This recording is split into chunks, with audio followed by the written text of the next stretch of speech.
Man called Doc Savage at the microphone stand, as I would say. Disco. And hear me now. Them youth nowadays, them a burn the weed. And them know what them a do. So here when me I tell you say, when I man burn this weed here, it make I man make and IT and corporate and everything. You see me? My DJ, I talk to them. Shabu, make me go so real. Go in there now, my DJ. Roll up another one. Pour out in my name. Fire. Check. In my name. There we go. In my name. Welcome. Roll up another one. Shout out to Love on Purpose. What's up? Pour out in my name. Fire up that shit. Shout out to Lulu. What up, mama? Don't wanna feel none. In my name. Sherry, what up? Oh, yeah. Whoa. Clear the runway. Are we live? I was distant yesterday. Shout out to the fam. You know what it is, man. The Autonomous Party Podcast and make sure I am Super Blaze. DJ Super Blaze. You can check me out on Instagram, DJ Super Blaze. You can follow me there real quick. So I might as well be blazed. You smoke to burn your fingertips. Don't forget, as you pull up real quick, do us that favor. Don't mean it's supposed. Hit that like button real quick. Roll up another. Subscribe and share. Go out in my name. Send this thing out to the fam. You know what it is, man. In my name. In my name. We just vibing real quick to the beat. Roll up another. Campaign mix. You know what it is, man. Go out in my name. Fire up that shit in my name. Shout to the God of Green. Shout to Mac. You know what it is. Let's go. Preparation for your destination's always best. The game comes with a lot of stress. Got them feeling entitled, I guess. Lost of respect for the rap vets that wanna live life normal and shit. No, I ain't got time to digest the mind state of someone who invades somebody else's private moments. I might be chilling with my fam, so no offense. Got carried away. Frustration hard to hold in. Wasn't like this in the beginning. Everyone seemed happy to see somebody else winning. Couple fools we don't fuck with, but for the most part we chillin'. Boss living. Another one. Pour out in my name. Fire up that shit in my name. In my name. Roll up another one. Pour out in my name. Fire up that shit in my name. DJ Super Blaze. In my name. In the mix. Yeah. Roll up in the name of Spitter. Because I'm still living in the midst of these killings, still driving is magnificent. I've kicked it with some homies within minutes. They've no longer existed. I'm paranoid of getting caught slipping because these little boys is ignorant. I'm a triple OG. I breathe that positive energy. But if it be them or me, it'll be them. You best believe I got a son who need me. I need him too. That's my lit G. I read them stories. He fall asleep. Then I hop in my 63. I drop the top. Feel the breeze, hitting switches, smoking weed. Life is a movie, we all share the lead. Roles where my life been. GTA with all the cheat codes, infinite lives, luxurious rides. Aim high, nigga, why can't I? Another one. Pour out Shout out to Earth Gang. Shout out to all my smokers out there. You know what it is, man. In my name. In my name. Hey, come on. Roll up another one. Pour out in my name. Fire up that shit in my name. In my name. What's up, man? What's up, man? What's up, gang? What's up, gang? Getting this money. Fucking this fame. I'm trapping this water. Making shit shake. Give me a dollar. Bitch, give me a break. Most likely to succeed. Back to back, Earth Gang. You know what it is, man. Most likely took your money. We're in the vibe. You know what it is. Most likely put the seed on my back. It ain't heavy. If you got something you want to hear, man, just hit it up. Let me know what it is. I've been in the Taurus. I've been in the request line. You know what I mean? I've been in the Crown Vic. In the Mercury. Push the 300 like a Bentley. Niggas ain't nothing if they ain't with me. Yeah. Set up the future for my ass. This shit ain't cheap. No, it's a dirty game, but bitch on me, you better not cheat. Shout to your geek, shout to your freak. Wherever I walk, gold on my feet. Down to my last, I was fucked up. I was down bad like cornrow meat. See Gucci's, pop Gucci's for Gucci. And models will swallow for Prada. But bitch, I don't even want that shit. If I felt like I buy you, that and this. I'm lit. What's up, man? What's up, man? What's up, gang? What's up, gang? Getting this money, fucking this fame, trapping this water, making shit shake, Give me $1, bitch, give me a break, What up, Kim folks? What up, twin? What the hell they say happened to 10? Man, I heard he got locked up again. I've been meaning to talk to him and say the streets don't play no games, so brave for stay. All he gonna say is okay, but he said he banging like the 808. Say a bar and is breaking the bank. I should hire my boy on a day-to-day. That's the way you can stay out the way. Sanitation, we stay out the way. Son said he wanna stay at the one. Get a woman, run away to LA, but the devil's waiting in the Gucci's, pop Gucci's for Gucci. And robbers be robbing the robbers. I see the evil is in disguise. All of my idols already died. I took a flight and I took a drive. Made it left at the light and this little guy said, what's up, man? What's up, gang? Getting this money, fucking this fame, trapping this water, making shit shake, Give me $1, bitch, give me a break, Boy, you look thirsty. Shit, a nigga been working. Shit, a nigga been hustling. Shit, a nigga been hurting. Shit, a nigga been stroking, bitch, you been squirting. Aunt Flo pulling up the opposite of early. Nigga been wiping up Dookie and Birdman. Audi and Birdman. Hey, yo. All we did was slang dope. Mini tech, that's my main hoe. Fish scale bitches. Wish you well, heard you got 30 up noses. I mean, he ain't need no scale. Ruby shells and Bloomingdale's. Word on the street, he had 2 for sale. Pistol in your mouth like a root canal. Ashton with the mission room, pistol roof. Put 10 on your head, I bet to get you soon. Call side, Zion got 30, Braun got 50. I better cook a brick in a jiffy. All we did was slang dope. Baby tech, that's babe, bro. Came home scrambling, all you heard was ambulance. Somebody got hit on the corner, doing hand-to-hands. 12-12s out the minivan, they had a ceiling fan. Dashboard had a chandelier. Sold grants for years, backing up tears. Hit him up close, you gotta face the fish. Where I'm from, drive-bys overrated. If you got 5 bodies, then you famous. Get a hammer from the brick, we gotta break it. Shit broke the blender, nigga. All we did was slang dope. All we did was slang dope. All we did was slang dope. All we did was slang dope. All we did was slang dope. All we did was slang dope. I need your sweet love, darling, can't you see?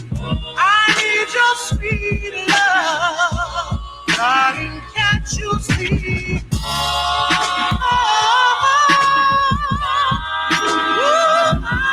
Hey, yo.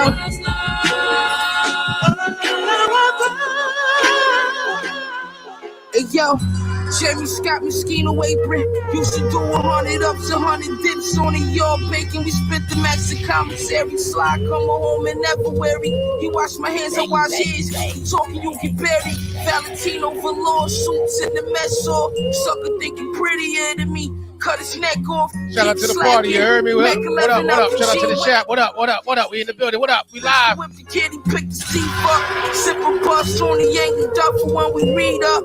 Fiends on the block, haven't seen this cashmere ski mask shit. The heat blasted. Gina titty sagging while she bagging. Suede Prada jackets. Balenciaga's burgundy. Tom Ford still wanna murder me for Nathan. Different colored short kids, vaping. He shot up and started shaking. He fell through a glass wall. I hit the back door. Praise me, I'm so elegant. Used to rock the Alex McQueen with the skeleton. Elephant tusk on the Cartiers got me looking all intelligent. Every shell hit him, I'm the perfectionist. Mr. Perfect Bobby, he ain't a fiendin'. Perfect blessed the brick. Broke it down, he got me rich. Perfect plex the brick. Broke it down, he got me rich. Bob, I shot the sheriff. My lady chill behind the wheel of the silver seraph. His body laid still, I sipped a chill beverage. Devilish endeavors and levers to quench my never-ending list of pleasures. Bitches and bitches naked, drip necklace. No picking this breakfast, stick and get your missus pregnant. She said a man play for the Knicks, this nigga 6'11". She begging, I skick with shit betting. I'm not the kid to threaten, my niggas to kick your head in. My facial hair's cashmere, pink diamonds to glare, look like Bel Air. Romaine Pierre, feel like we ate pears, cop like 8 pairs. I'm a complicated man. That's a used Porsche Cayenne on pants. My laundry's a 40G orgy. Talks a lawyer fees in Portuguese. My wrist is a quarter. Shout out to Mac, you know what it is. Seats, coffee. The chauffeur driver called 14. That's what through the campaign sound like. Leaking like egg Florentine with Jack Creeps, the color of passion fruit. I'm packing life's a crapshoot. The penny's black and blue. Shout out to the fam, you know what it is, man. Shout out to Music in the Lounge, take what up. They thought I was Petrovich. Shots perpetuous. Use some wet red shit. Dress you in. Perplex the brick. Broke the holy president. Yeah, I got him hella thirst, coming through a hella work. Yeah, I got him hella thirst, coming through a hella work. This better work. I was in some storms you couldn't weather hurt. Yeah, I got him hella thirst, coming through a hella. This better work. I was in some storms you couldn't weather hurt. Uptown hustlers sell you the game in a shirt and all platforms, even in the metaverse. Before it got here, we was melon first. Through the drought, we will immerse. Took a little patience, we was still in dirt. Born in the 80s, crack birthed a lot of premature babies. Father's ghost way before. Yeah, I got him hella thirst, coming through a hella work. This better work. Storms you couldn't weather hurt. Uptown hustlers sell you the game in a shirt and forms. Shut the smoke, this is what else. Before it got here, we was melon first. Through the drought, we will immerse. Took a little patience, we was still in dirt. Born in the 80s, crack birthed a lot of premature babies. Father's ghost way before Swayze. Hopping out Mercedes, it's KG. They feel a dawn, bad bitch to fill up on, and zero bond. Every time you see me, got an illa John. Layers of game, I could give you some. All my pillars strong, millions I cleared. A nigga been getting money for years. As it appears, I'm really fucking cool and I'm loving it here. Extra cozy with some bud in the ear. Yeah. This is really fucking cool. Uzi, Drake, or Effin', I'm gon' be with a weapon. Chop a kick like the drunken master when you playin' Tekken. The section is the section. I'm cold hard flexing. Balenciaga Pendleton. They think I'm half Mexican. Play and get dealt with. You ain't never felt this. Double barrel sawed off. I come through and melt shit. Leave them leaking like lava. Hit his pockets for his wallet. Then leave his next to kin a couple $1,000. Think about your kids before you talk that shit. Cause the corner be outlined and chalk that quick. Tell God you coming. Yo, Smoke, let's get into something. You see LeBron just posted that all-white Hummer. Yeah, we outside this summer. Fuck Instagram, we back writing down bitches' numbers.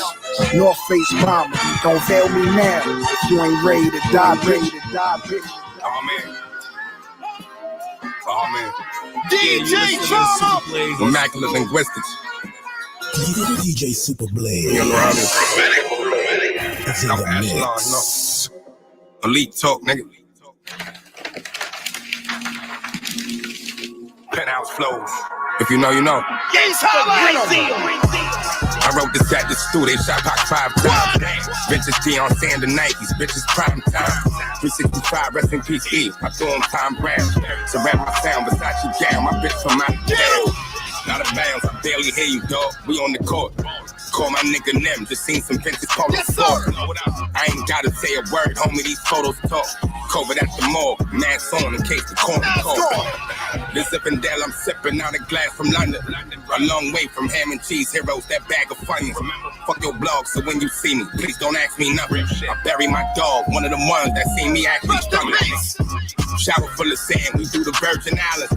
Most of the time I spent with bitches, it wasn't worth $1. I'm one of the wildest, I took my shahada after I failed at college, counting this money. My manicure fucking up, I can't win no more polish. It's money to get, let's go get it. Hop off a plane and then jump in the sprinter. Eat up this dick and she might get some dinner. Throw up my hood from the back while I kill her. I'm in the big band, came with pillows. I got some rich friends in the ghetto. Really been to war, I deserve a medal. Just got off FaceTime with the devil. It's money to get, let's go get it. Hop off a plane and then jump in the sprinter. Eat up this dick and she might get some dinner. Throw up my hood from the back while I kill her. I'm in the big band, came with pillows. I got some rich friends in the ghetto. Really been to war, I deserve a medal. Just got off FaceTime with the devil. Not even the devil can stop this run. What you're witnessing is G.O.D. at its finest. Gangsta girls gonna become a religion to the streets.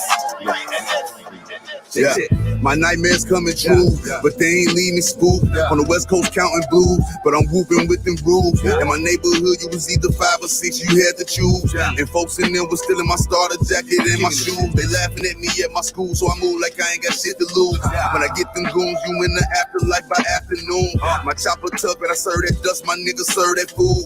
Now I'm in my jail cell, watching myself on the news. Broken hearts and empty pockets, crack water, dirty faucet. When I shot that bitch in the chest, man, I knocked his shoulder out of socket. Fuck a degree, I'm whipping diesel, no direct deposit. Dope in my diaper bag, I'm serving while my daughter watching. Prosecutor might diminish me, so when they sentenced me, I was a no-show.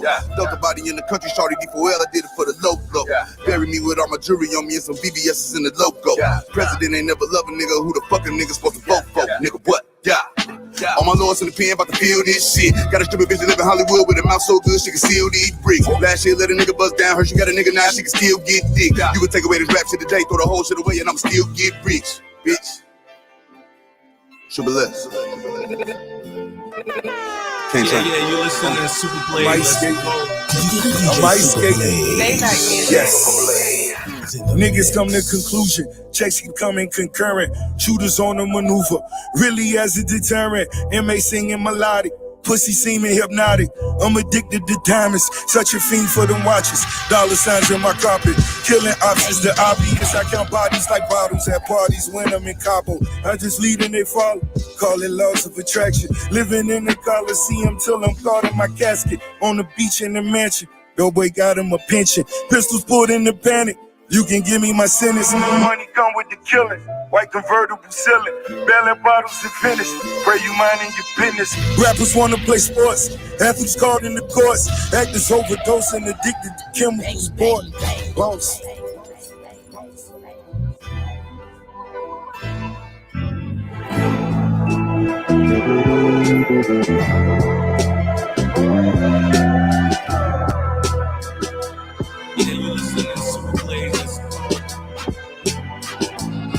Ain't no back and forth, ain't no left or right. Ain't no back and forth, ain't no left or right. I got King's disease, but I move like a knight. Rappers bandwagon trying to get some light. I do it for the fam, never for the hype. When you turn a legend, no such thing as relevance. They must have forgot that I'm a new rapper that got integrity. All in the media and blogs, that's just a place I don't care to be. Most of these niggas wouldn't say shit if they was ahead of me. No back and forth, I did it back then, I do it right now. I opened a lane for my era, I'm goated, they gave me the crown. Go with all the success, come negative press, I'm watching it pow. They saying that black music dying, I'm saying they right on the south. But look at me now, damn y'all, look at me now. Whatever I do isn't why, I'm keeping it Queens, cause that's my side. I shook up the town, I shook up the city, I shook up the state. I was 21 on my second run, that shit come with age. It's a conversation, it's determination, your interpretation. I just shot the nation, did my tour with the Woo, I came back and I set the pace. Vegas ran in, one of my cribs and took what I replaced it. Two Caucasians, so part of their faces. Most of y'all assume that they was black as exploitation. They know that I see everything invested in ring. It's cool to be mainstream, I'd rather be timeless, that's if we keep it in peak. 21. I'm on that same trajectory. Bullet wounds and jail cells couldn't stop me, this my destiny. Never controversial, I'm mad the fans expected less from me. Niggas sneeze around me, wipe his nose, don't get no bless from me. Fuck the jury, I'd rather buy land and invest successfully. I got all type of stocks and bonds, and they wildly on my wall and I'ma pass it to my son. They savage like the capo, that mean Escobar the Don. One mic, one gun. My net worth like 8 figures. I'm working on getting me 9. You know that I'm one of them niggas. I ain't doing no cap in the line. You rappers be chasing the hype. I do it and I don't be trying. I ain't going against no legend, nigga. I'm trying to be next in line. They acting like I just popped. I was platinum before I signed. I went platinum without no features. I put platinum on your mind. This block I got two-tone, and this bitch don't bust no rhyme. They wanna see me flip so they could deport me like I'm Shine. No back and forth, I did it back then, I do it right now. They telling me that I'm the GOAT, I've been here for a while. Go, love me today, hate me tomorrow, no switching my style. 21 Yak, y'all get together, be big for the South. Glow, but look at me now, damn y'all, look at me now. Whatever I do is New York, you hear that shit all in my vowels. I shook up the town, I shook up the city, I shook up the state. I'm one of them ones, on my second run, I'm on a new wave. 2 kings, wait, Carol, every man, 21 Esco, Massive Pills, Slaughter Gang. I got a problem with a nigga, I ain't gonna tweet about it. I might whack him and just let his fans read about it. You talking tough, I wanna see about it. You talk about it, be about it, get covered in a white sheet about it. SE ain't nothing sweet about it. Run your mouth, bitch, I'ma make you swallow your fucking teeth about it. If you ain't living, don't speak about it. I clap a nigga quick and won't lose sleep about it. I'm nothing to play with. Wait, Carol. I'm nothing to play with. I'm nothing to play with. I ain't nothing to play with, nigga. I'm nothing to play with. Look, I got a problem with a nigga, I ain't gonna tweet about it. I might whack him and just let his fans read about it. You talking tough, I wanna see about it. You talk about it, be about it, get covered in a white sheet about it. SE ain't nothing sweet about it. Run your mouth, bitch, I'ma make you swallow your fucking teeth about it. If you ain't living, don't speak about it. I clap a nigga quick and won't lose sleep about it. Honestly, I ain't think about it. I've been crazy since I caught my first body. Probably should see a shrink about it. Send my young boys to stretch you. Guns, I got plenty. Shooters, I got several. Madison Square, they treat a nigga special. Low top with semis, courtside, watching mellow. Smoking shatter and moving glass. My blood won't budge for less than 100 bags, motherfucker.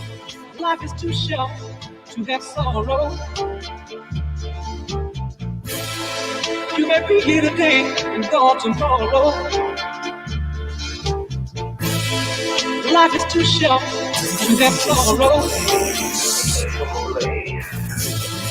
You may be here today and gone tomorrow.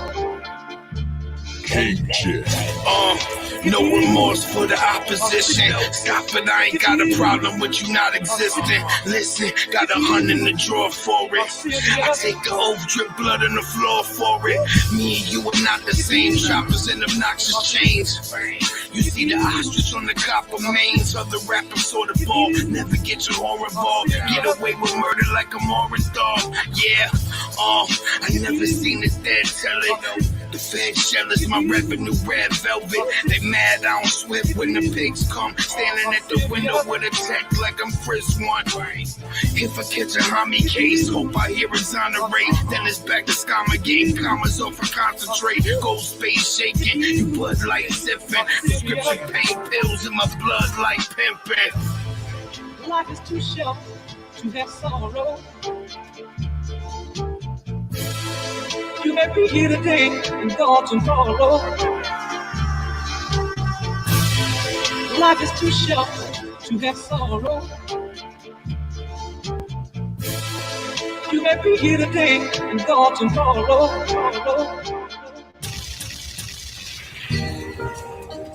Go right out now, you know. Ghetto chancellor, candle lights the block. My goose from Canada, 24 karat, Lazarus, portable camera. My outfit like I play golf, made off Bernie. How I scheme, that's they Lord. Makeup down from young, cause right there off Ravine. Jewelry like Egyptian kings. Calisthenics changed my posture. Who decides wore my denim? Love greatly extended in this business. You be finished before you start. Just come with heart. Rip apart any obstacle that you face. Don't let it park. Don't let it inside the drop. It's weight and leather. The dashboard is marble. Parked it right on 125 by the Apollo. Smoking East Coast, Heathrow, where we landed. The whole flight I played jamming. Pleasure principle. The last thing I would ever do is panic. Panoramic sunroof plug from Panama. Been making plans with. He asking how's the family. I'm asking about when it's landing. Told me like my style, like Shorty told Nas. Few 4-5. Drinks was often. Asked me if I'm hungry about 4 crimes. Felt like Tony at Alex spot. Minus Omar Suarez. I never told on nobody. My children and my dogs fed. Cornbread, early me. Remind me of my early teens. Ignored the army. Curved Marines forever from the dirt regime. Chips on my triple goose. When the weather change, let's get the coupe. Always in the New York City mood. Look me in my eyes, you see I'm living proof. Tell Nipsey I'm still running laps. Still remember my first 100 racks. You switched up sides, it ain't no coming back. I ain't never turned my back, that's why I'm where I'm at. Cognac drinking, Pontiac driving that. Little kids lost in the projects, asking where mommy at. That rollie looking marvelous, man. That's how your time gets snatched. Even if you was from Arizona, couldn't get your diamond back. Arizona, I drink with sandwiches, Russian creambacks. I can tell by how you look at it. You never seen stacks. My passion so intense, don't make sense. They calling me crazy. I'm a rap deal. Felt like I got with Barnum and Bailey. I know it got excessive, the cost that I was in daily. I remember back in dimes watching TRL with Carson Daly. To understand the way I speak, might need a translator. You ain't made it to your crib, come with a landscaper. Mob deals with no contracts, just handshaking. 44 Magnum kickback, shit got my hand shaking. We took crumbs and made dinners out of it. I'm at that point in life, I took my losses. Now I just want winners rounds, feel it proud. We fill the prisons, fill the precincts up. We fill the county, for all my niggas still around. Keep it real around. Arrogant niggas forced to be humble. Don't get lost in the jungle, they starve and hope they don't hunt you. Chips on my triple goose. When the weather change, let's get the coupe. Always in the New York City mood. Look me in my eyes, you see I'm living proof.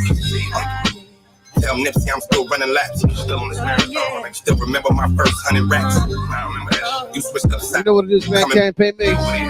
Shout out to Barry P. In the building without. If we lived on the Egyptian times, these be pyramids we be building. Fact. Legendary. Book of David. We see them. Nothing compared to our family trips. My uncle shook hands with the manly grip. All this hand-me-down shit I had an uncanny fit. All the gangsters I had in my family had me Annie bitch. My granddaddy mistress caught the bitch. We're keeping it moving real quick. That was back before I was born. Pop told stories about it that would last for hours long. 5, 10 more minutes before we tap into the mic real quick. Happy when him and mama got along.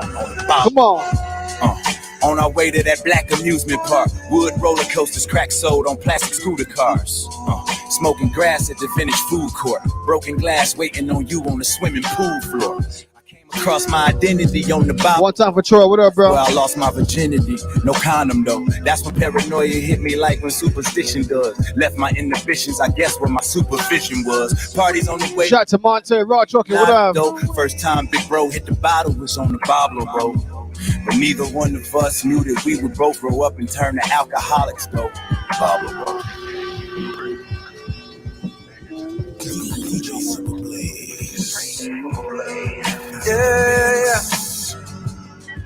Yeah. Some of my better times I share with you. Yeah. Shit. All of my better days I share with you. Shit. And now I gotta wake up. Shit. Stuck inside a rat race. Fuck. Wake up again. Woke up this morning on some white linen sheets. Rat race. Yeah. Look, twist the cap, lift the bottle back, swig it, dig it. 10-inch rims on my mama's Civic. 10-inch woofers in the trunk, to be specific, they pump. Rather the license plate plus the windows tinted. Don't even give a fuck that it's tinted. Bitch, I'm the man now, I'm rolling. Driving it slow as if it's stolen. Piling up bros like we was clothing on a dresser. Calling up hoes like we was Jodeci, let's check her. Double D's like double deckers, I wanna sex her. But these keys don't come with game on how to finesse her. 5 semesters left until college, I'm under pressure. I'm not a real nigga till I undress her. I gotta press her. This was my main concern back when concerns were lesser. Nowadays I often yearn to press the backspace button or hit return, but life is not no word processor. When folks would burn the chest to burn the stress up. My real life drama plus fickle niggas thinking they done heard the best of Jermaine Lamar, but that's insane and couldn't be further left of. The truth is that my new shit slap, you never heard it better. Give me a sec, I murder sectors, prefer to lecture. See it rather than say it, but it spill out. I gotta chill out, say fuck the world and never pull out. We had no Pablo boat, but I could note those signs times just like a Bible quote. BC, before cell phones, the first time I was smoked. I was 6 years old, but that's for another chapter. That's for another story. To God be the glory. I made it out unscathed, and now I sunbathed with my son in Tanzanian sun rays. Thinking about them days. Thinking about them days. Yeah, you listening to Super Blaze. Let's go.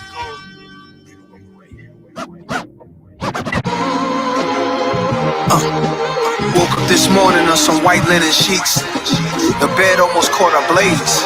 The temperature's 100 in the room. I'm like, what's up? Still got the same flame behind me from the Hate Me Now video. It's continual. All I need is a beat and I'm stitching you like stitching these words together. How I'm still getting better. I'm finding more gold as I dig in the dirt with the shovel. I got the last laugh. Don't get blown away by the backdraft. Don't be scared now. Don't be scared now. Giving them. Woke up this morning on some white linen sheets. Woke up this morning on some white linen sheets. Woke up this morning on some white linen sheets. The bed almost caught a blaze.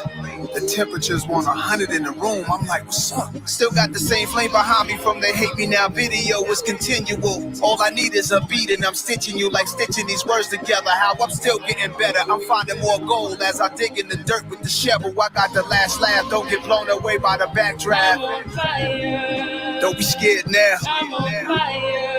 Don't be scared now. Giving them hell now. I'm starting to see them sweat. Don't be scared now. Don't be scared now. I'm giving them hell now.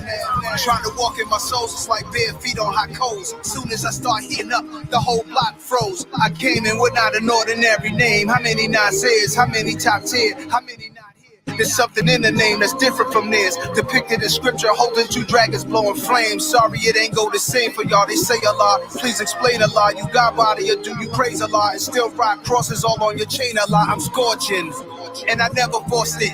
Even when forces and powers that be went against me, y'all use that as an excuse. You dudes could not convince me. Trick me out my spot. Y'all want my like Sherman Hemsley. I'm debunking the blackball myth. The facts more or less. I might hurt your feelings, but yo, sometimes it actually is victimization. Mix that with some entitlement. It's bound to explode. I make them stop, drop, and roll. Move to the side with it. There's no stopping it. I rap's arsonist. Don't be scared now. Don't be scared now. Giving them hell now.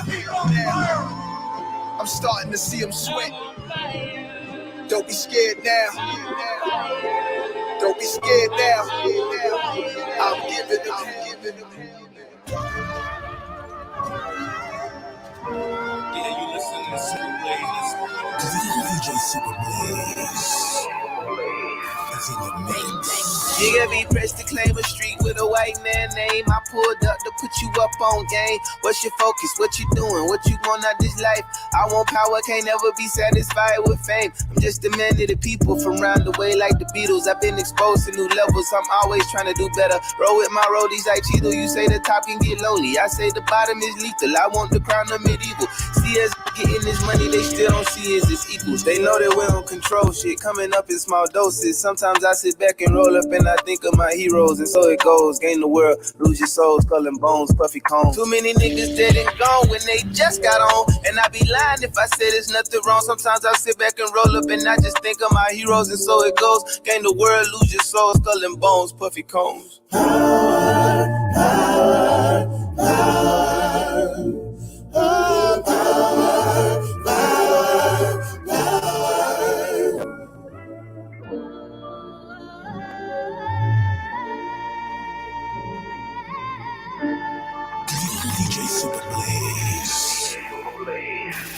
Put down your God and pick up your Bible. Put down your picket signs and pick up your rifle. Messages conflicting, twisting on my mental. Love on your enemies, don't you trust your kinfolk. Family feuding on American dream boats. Top of the food chain, what them people kill for. Down on your knees and pray up to God, or stand on your feet and rise above all, As a child, I was miseducated. I grew up praising power, guns, drugs, misogynation.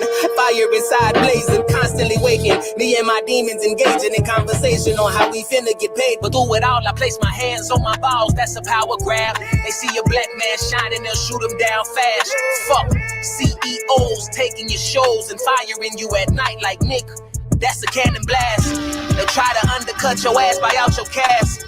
Say you crazy as hell, Chappelle status. CEOs taking your shows and firing you at night like Nick. That's a cannon blast. Shit. That shit powerful right there. You know what's the wild shit? I just named my daughter powerful. And niggas thought I was crazy for that. Hey, call me crazy. Niggas that think they crazy enough to change the world are the ones that actually do that shit. I got you.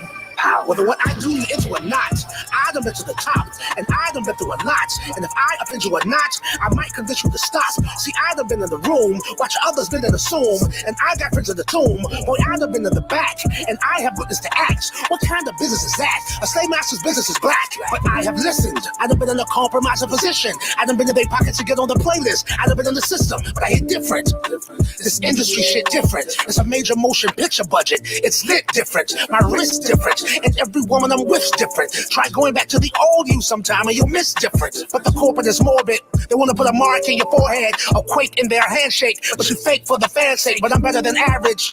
And I deserve to have this. And I mean mug the men in the suits and ties looking at me like I'm a bad bitch. But I never lost my religion. So I'm lucky when a lot of these other artists right here thinking to themselves, damn, why don't nobody want to fuck me? So glad that I'm ugly. Boy, stop, I'm beautiful. These motherfuckers will kill you, be on the front row of your funeral. Just want you to know, remain a man every minute of your hour. A lot of these motherfuckers be all plugs with no power. Yeah, so let the words of my mouth and the meditation of my heart be acceptable in the sight of the Most High. Yeah, pretty much all I'm saying is I'm gonna do what I can and I'm gonna let God do what I can. Shit, I'm just trying to make it for the light change and not fall off like a bike chain. It's a minor setback for a major comeback.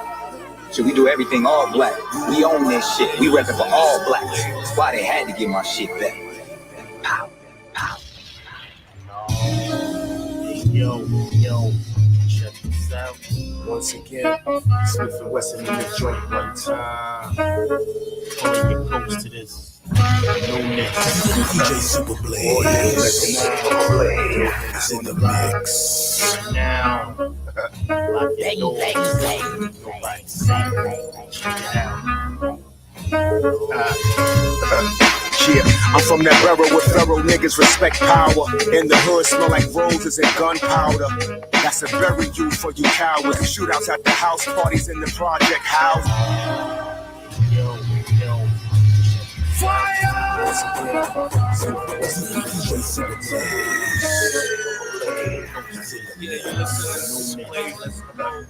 All hands recognized. Little hits on the vibe. Now.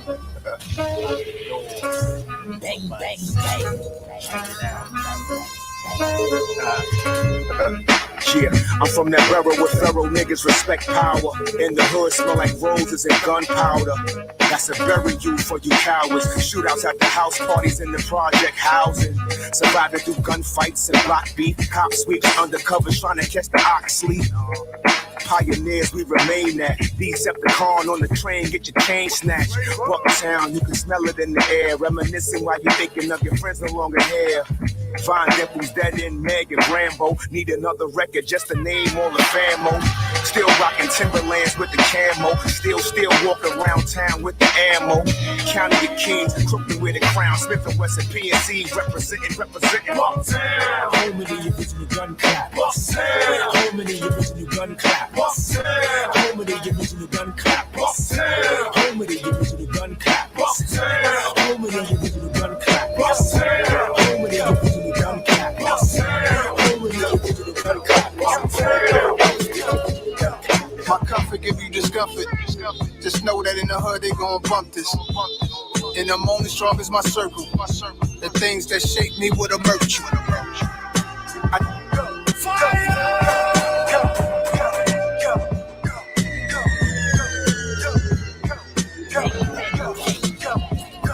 My comfort give you discomfort. Just know that in the hood they gon' bump this. And I'm only strong as my circle. The things that shape me would emerge. I didn't have to die so that they could call me the great one. Didn't take a couple albums, people said it from day one. From wings with hot sauce to tuna tartar, driven in RRs. From hiding from robbery victims in back of cop cars. Tatted from my neck to abdomen, almost getting shot was averaging once every 2 weeks. Bless what I had to been. It's painful words, hearing these liars putting my name in dirt. Aiming, I burst, pistol practice until my fingers hurt. I hit my target, I up the margin. What they on, you know how Nas do, don't get me started. Chic, sleek, and snazzy from a small family. Fine taste, and I hate the unsatisfactory. We could gun blast a party, great Gatsby theme. Bring your first ladies or come with your new nasty thing. Cause every other day I'm reminding myself I reached every goal that was high on the shelf. My comfort give you discomfort. Tap in. I heard they gonna bump this. And I'm only strong as my circle. Tap in. Things that shake me with a merch. Try to go live, you heard me? And now I like to reminisce. Be live. Things that shake, cause what we doing right now is really lit. Check, you know what it is, man. When you high as me, you get highly critiqued. Hopped on the beat, purposely sounding like 9-3, none quite like me. So haters got when they bitter like black licorice, my life still sweet. I went for the cash grab, crack cash was my math class, fresh white tee. 2 diamond closets look like a hashtag, news is fake. Never knew I soon relate to Tom Brady going for 7 in Tampa Bay. I'm gonna make y'all one more before I go. Bother you ain't born for this. Being great is too hard for you. That's a hater problem. They try to say you know it what this first. man taps in, same time, same place next week. In the past, I stay evolving. Can't just reminisce only. Hit that like button, subscribe, share. At the moment with the weekend performing, I'm chosen. Got off the big Bowen and Rick Owens. Rick Owens, peep how different it look on us. Comfort give you discomfort. Just know that in the hood they gon' bump this. And I'm only strong as my circle. Listen. The things that shake me with a merch. I tell you. The things that shake the streets. Beats. Come on. Things that shake the beat. We're in the mix right now, y'all. There you go. Cause I felt like it. Cause I felt like it. Meet me in the lounge. Cause I felt like the last one. I'm out of here, man. Detroit play. Same time, same place, next week. All my bitches is light skin, big duck flip up skirts like a light wind. Cold game, baby, this Iceland. I'm loving all the honeys in Dykeman. I'm forever picking the right friend. I then your homegirl miserable. Weirdo, every time we smoke, she gets spiritual. Told her cool out, she undressed, took it literal. Critical, shit is getting physical. In a groove, she was on her knees way before it got political. Take a week off, baby, let's hit Paris for lunch. Depending how well you play it, you might just get a month. Get you out of that little run, you calamari. She love to party, McAllen, older than Lil Yachty. My teeth from Harley, getting quickies and Maseratis. I play Zip Block, about to twist up some high grade. Cool with the haters on the high rate. I be like, whatever on with my day. Lead them niggas irate. Illest in the tri-state, my case. My Pull up. Bang, bang, Pull up. bang. Pull up. Pull up. Bombs dropping, bombs over Baghdad, and all that good shit, you heard? Shout out to Music Lounge, you know we live through the campaign. It's your boy Mac 8 at the Thomas Party. It's the podcast. Shout out to everybody in the chat. Shout out to the social club. You know, it's Aboriginal Wallstreet every first Sunday. You know what I mean? It's the last first Sunday of our year, actually, December 4th. So it's our last Aboriginal Wallstreet vibe. But we have a special guest for our last one. We had a conversation earlier today. And, you know, there's a lot of hype going on with Deion Sanders and the movie, man, the primetime moves he's been making. And, you know, there's some debates about if he should have stayed, should have left. And, you know, we had a clubhouse room and we bumped into some brothers. And one of them particularly that, you know, knows the man. And I wanted to tell him to come on and put the side of the story out there so people can hear it. So we appreciate him for tapping in with us tonight. So we're going to play this quick video. Shout out to Deion because I'm a Deion fan. I grew up on Deion. Right? I mean, prime time. So, you know, we're going to go straight. We're going to play this video from back in the day. You know what I'm saying? Real quick throwback. You know what I'm saying? And then we're going to go straight to the guests we have right now sitting in the background waiting for us to pull up. So let's get into it. Got a green.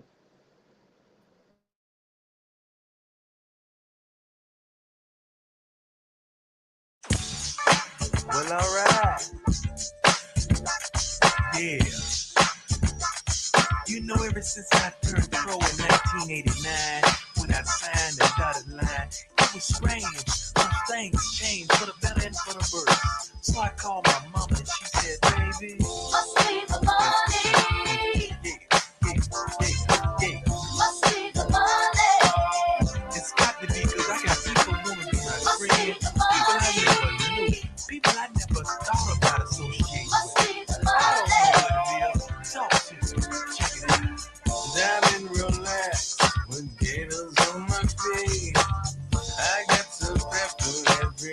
left arm wings. My hair is done, my fingernails too.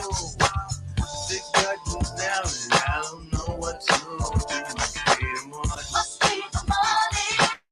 Turning them on. Must be the money. Must be the money. You know I can't go wrong. Must be the money. Must be the money. That keeps me looking cold. Must be the money. Must be the money. Got me rolling on the straw. Pull up. So yeah, you know, Deion done hit the money, man. He done did his thing, man.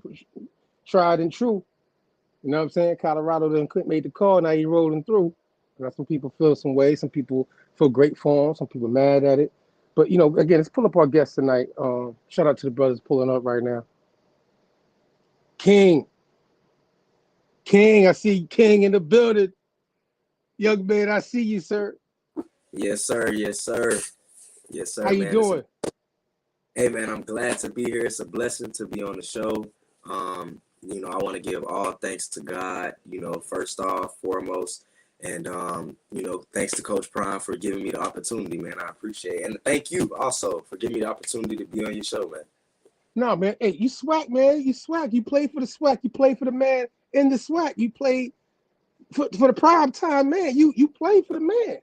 Like, that's an ill situation. Like, and I want people to know, because I literally just met you today. Literally, people don't know I met you today, live on Clubhouse, because you was on the defending the man, the primetime man that some people are going against, and you played for this man, right? You said, how many championships y'all won together? How many championships you won underneath? Two, right? Back to back, huh? Back to back. Yeah, that part. Let's make sure that's known. Primetime took y'all back to back, right? Yeah. No, for real though. Yeah, back to back. Back to back. Yes, Yeah, sir. man. And when I heard what you said when you came in that room today, that's what made me reach out to you, knowing that we do a podcast every Sunday. It just so happened that we had a room set up, and you know, the people that had our room set up, shout out to Bria, shout out to Monte, that set up that room today, that drawed you to the room. You know what I'm saying? So, you know, when you pulled up, because it was spontaneous, you pulling up a room, you know how Clubhouse is, and you pulled up, and we were like, yeah, come on stage, and and then we were like, oh, hold up, you played for the man? You played for the man? Okay, let's let you tell your story. So I want to give you the platform, you know what I mean? And I want you to be the guest tonight. Shout out to your other brother, King. Is he here? Yeah. Pull up King, man. Pull up King. The other brother that was with you. But I want to let you tell your story and how all the things that, you know what I mean, you've been going through and how things transpired dealing with you playing for Deion Sanders prime time. So can you give me a little background about that, please? Right. So, first off, like I said, I'm Yakir bin Abraham. When I first got to the school, I enrolled. I majored in business administration. But when I first got to the school, man, I got here before Coach Prime. You know what I'm saying? And I came here. I was talking to the coaches and things of that nature, and they told me that when I got here, I would have a fair shot. So when I got here, my name pretty much was never communicated to the head coach. So the coach that we talked to, he was like, you know, you're going to have to try out for the team. So I had to go try out for the team. I trained, tried out, didn't make it, you know. So then I had to come out the next year. Coach Prime had came that following year, but right before Coach Prime came, they had another tryout because my people's called up to the school, made some connections, and the coach gave me an opportunity. Coach brought me in, tried out, killed everything, made the team. As soon as I made the team, Coach Prime came, you know, and he brought people with him. So I had to try out again. So I was starting back from square one. So I tried out again, didn't make the team. Tried out again, didn't make the team. So Coach Prime, that's 3 times now I done tried out already. But God is good, you know, and you got to keep the faith. And I want everybody to keep that in mind while I tell the story. So I tried out again, didn't make the team. But Coach Prime called me the next day, you know, and he was like, you know, God put it in my spirit to bring you on the team, and your performance and your character, how you motivated other players, what I saw out of you in this tryout, and how you communicated to coaches, you know, showed me everything that I needed to see, and it put something in my heart, and something told me to reach out to you and bring you on my football team. So he called me, himself and did that, which I respect him so much for. And I will never forget that, like that's a moment that I'll be telling my children about. But he brought me in, and man, once he brought me in, it was up from the races, man. It was up from the races. I came in, hit the ground running, came in the program, dominating. Of course, it's a lot of competition around me. So, I'm a walk-on, so I have to work twice as hard, 10 times as hard, really, just to even get my footing. You know what I mean? So I'm working hard, ended up being able to dress 2 games. Didn't play all of the games this season, but I was able to make my way on the team, be there throughout the entire summer, and make it to fall, be on the team with them throughout the entire fall. And I done seen guys drop out and, quit and all types of stuff just because the standard is so high. You know what I mean? So it's definitely been a challenge working under Coach Prime with his expectations and what he requires out of all of his athletes. But on top of that, it's also been a tremendous blessing, because think about how many college kids go to a school and never see a championship, ever. You know how many players play for coaches and they never see a championship. So the fact that he was able to bring that to the school and bless us with that opportunity is truly a blessing, man. So it's definitely a challenge, but only the strong survive. And you see clearly what he's done. Before he got here, the school, the locker room was terrible. Like, it wasn't terrible, but it was nowhere near as nice as it is now. You know what I mean? Like, it was trash compared to what it is now. You know what I mean? So the field, from the field to the uniforms to how we operate the regimen we're on, the schedule, everything's completely different. And he can't take any of that with him. So I feel like playing under him and my path playing under him and being under him has been a journey, man. It has been a journey. But like I said from the beginning, I just keep faith, and I just want to continue to say that I thank God for bringing me through that and, keeping me and keeping my faith strong, That's what's up, man. And I think that's what made me really like ask you, because I asked you, I'm like, yo, so what you going to school for? You said business administration earlier. And again, like you said, your whole story of walking on and meeting how you met Deion. Everybody, not like I said, I haven't met Deion. Like you literally been around Deion day after day. You get to see the man. He inspiring you, keeping you to a stat. You said he making you stand to a higher expectation of things. You know what I mean? From how I heard you speak even earlier now, how you're talking. So, and how I heard it, and again, I went to HBCU. I went to FAM. You know what I mean? Obviously, I went to FAM in '98 to 2000. You know what I'm saying? That's a long time ago in my time frame, right? But still, I understand the HBCU culture. You know what I mean? And how you guys surviving on most campuses that we have in common with the HBCU culture. And the fact that you were able to go through all the things that you could be distracted from being focused on what his expectations are. You know what I mean? With all the other things going on in your life to survive on a daily basis, eat, take classes, and all the stuff you got to do as a student, you know what I'm saying, as well, trying to get your bachelor's. And you said your master's, right? Your master's. I'm getting my master's. After this year, I'll be going into my senior year, graduating, and then I'll be going to get my master's. Right. So you are going to graduate with your master's and your plans and with your goals in your future. And you're going to do that, matter of fact. We're going to put that out there. You're going to graduate with your master's with 2 back-to-back championships, ain't it? Ain't that something? And still have 3 years of eligibility left on the field. Ain't that something? Look at the opportunities you can put yourself in, ain't it?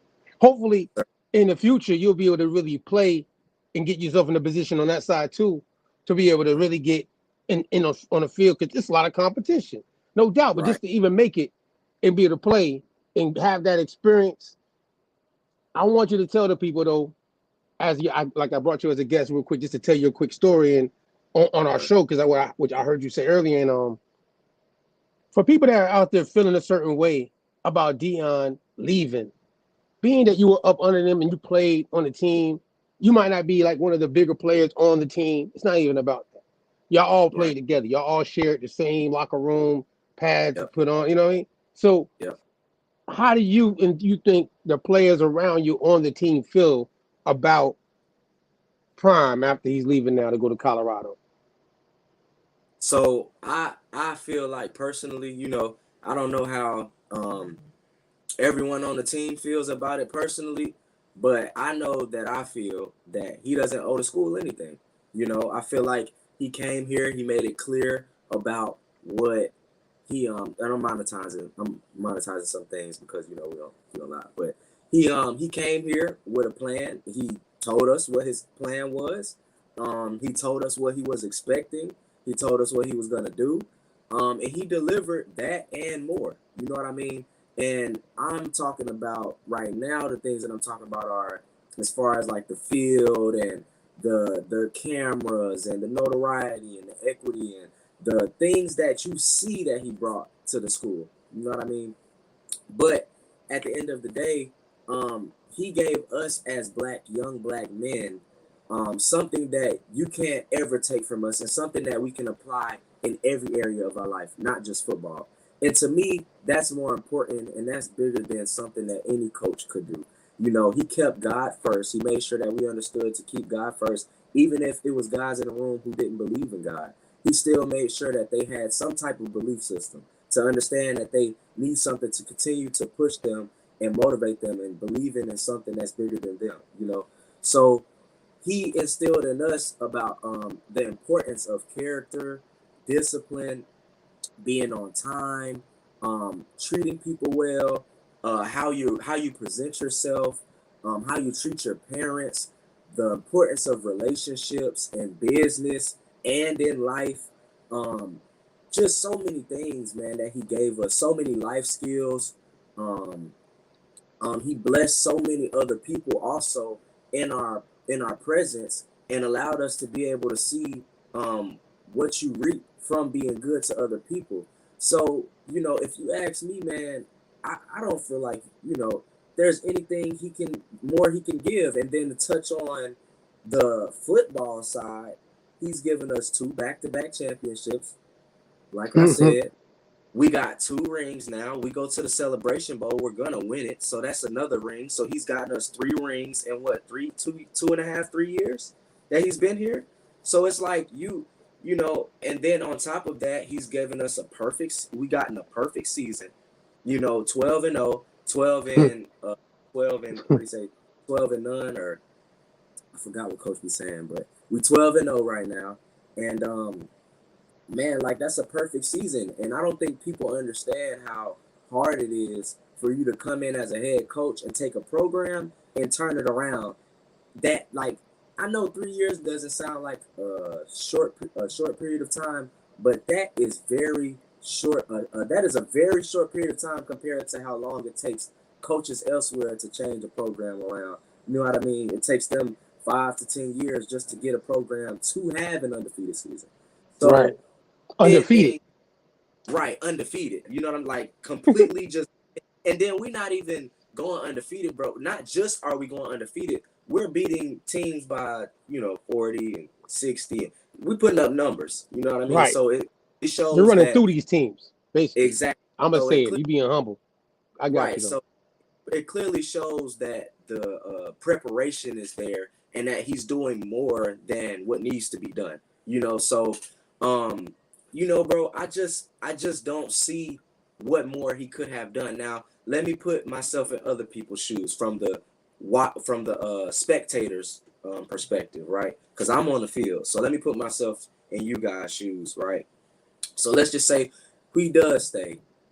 All that's gonna happen is the same thing. You know what I mean? Like, we're gonna go to the championship again. We're gonna have another undefeated season. We're gonna go to the Celebration Bowl again. Like, we're just gonna keep doing the same thing over and over again. He wants to go to another level in a different environment where there's other people around who need the same help on a different platform and help on that level versus him staying here doing the same thing, because as the SWAC, we don't have like an official playoffs. And I mean, I get it because I want to be in the playoffs. You know what I'm saying? Like, I want to go up against all the teams in HBCUs and then have like a big national. Like, I wish it was something like that. Hopefully it's something to come like that in the future, but for right now, we don't have that. So it would just be very repetitive. Like, it would just be him doing it over and over and over and over again. And when he's already set the blueprint for another coach maybe not of his caliber, but with the same mentality to come in, pick up that blueprint, and execute.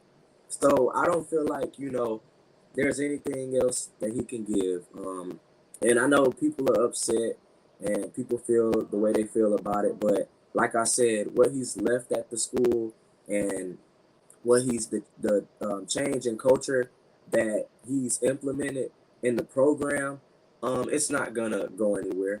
It would be another head coach that would have to come in and go below the standard for the program to go back down as far as the expectation. Now the players, whole nother story. We're talking about, the players, because at the end of the day, it is business and players have to do what's best for them, and so do coaches, so that's a whole different conversation. But yeah, man, I mean, even when Coach Prime does leave after the Celebration Bowl, I'm still staying at Jackson State. And I feel like, we may not have the same players, we may not have the same type of attention, but the culture is still going to be there. We're still going to be on time. I know whoever the head coach is, which I'm not sure of right now, they're going to implement some of the same things. And it's going to be great. So, it may not be what we've been seeing, but it still is going to be dominating. We're still going to dominate in every aspect, or do our best to dominate and execute. That's what's up, man. I want to say shout out to you for, again, once again, I know short notice. It was great meeting you today. And that's why I brought you on the show, because what you're doing, what you're standing for, and your experience. And obviously, you get the attention. Like, even our podcast ain't the biggest one on, but I thought it was important just to have you be able to give this, like, peer review. You're right there. You lived it. You saw it. You know what it is. Some people outside gonna have, like, their perspective, like you said, fans and different perspectives, but you actually, went through this in your lifetime and what you experienced and how you're saying, hey, man, no, I don't feel that way. It was great to hear somebody be able to tell that and document like how, we try to document these things. So people can, for the record, know a young man like yourself has been influenced to be a better person. You have achieved some greatness in your life off of for your interaction with him in this program. You know what I'm saying? And now your college experience also has changed, I bet, in your mentality as well, of what you think and your goals and what you aspire to be in life. You know what I'm saying? And I hope that's the whole point of when you go to college, right? You're supposed to take your steps as a young man to go to the next stages in life. You know what I'm saying? So as a young man, I'm gonna tell you, keep doing your thing, brother. I wish you much success. You hear me? Success. And I wanted to say one thing to you too, Black brother. I couldn't leave the podcast without sharing this with you, or without letting my story, aside from Coach Prime, be a testimony or be glory to you about something that can happen for you. You mentioned that you don't, it's not that many people viewing the podcast. One thing I learned, boss, about life and about the Creator is that obedience is more important than anything, and the fact that I went from dropping out of high school to having faith, getting back in school, coming to college, getting that high school diploma, coming to college, to being on a team with Coach Prime, the obedience, man. Like, the fact that I knew, regardless if I make this team or not, I'm still going to prepare myself for an opportunity, because I know the Creator will not give up on me. The obedience. So I want to tell you, brother, I want to thank you, and I want to tell you as well, keep going and use my story or me or everything going on as motivation for you to keep pushing forward, because it may only be 7-10 people in this podcast. That's not why I came on here. That don't matter. Because the part ain't important. It's about the obedience. I want to make sure that I get on here and share with you my testimony, and make sure that I'm bringing glory to what God did at Jackson State, and making sure that there's no Coach Prime's not being shunned upon, because that's wrong. So I just wanted you to know, brother, like, keep doing what you're doing. Stay obedient, and your podcast gonna go exactly where it's supposed to, man. That's real. Yes, sir. See, like, even a wise man can learn from a young man, ain't it? Yes, sir. That was a wise man thing you just said, right? I don't care small or fast, how big we are. That's why I mean it. Sometimes our show it be big, we be small, whatever. but we've been, like you said, obedient and doing what we do. And it's the same. It never changes in life. When you get younger, whatever goes. When you get older, it's that discipline and that obedience to what your faith is what you're gonna do, or how you're gonna make it happen. You just gotta keep doing what you're doing, and that's a real story. I appreciate you even sharing that with us. So again, man, King Yakir, thank you for tapping in with us tonight, man. I'm gonna be checking you out. What's the jersey number, man? Let everybody know, because you playing next year still, no matter what. What's all that? Give me a little bit about that real quick. It's 25, but it could change, with the, how things go. So I'll make sure I keep you posted, though. Absolutely. Oh yeah, you hit me. You hit me. You can hit me. You know what I'm saying? I got you. I wish you nothing but the best. Thank you, brother. Love to everybody. All right, thank you for coming. Peace to you, brother. Yes, sir. Peace, bro. So, man, yeah, that was a great conversation with somebody I met today. That was like on the fly, ain't gonna lie, but his story hit me, and I was like, young man, you pulling up, he defending with a bunch of adults about what his coach and they dogging Deion, actually, ain't it? People dogging Deion with their opinions and how he put stage, should have did this more. And you got children, like, young men, young women at these schools being inspired by things like this when it happens, and people are really like darkening on the situation. You know what I mean? Defaming it. You know what I mean? Because of what they think it should happen more than what they want it to be. Let the people that's in the situation live. You hear me? The people that shows you that young people like that is listening in. You feel me? While you out here hating, you know what I'm saying? It's young people actually listening in, like looking at you like, God damn, it's like that. We're gonna play a little quick clip from on that Deion joint though at Colorado, right? We got that joint.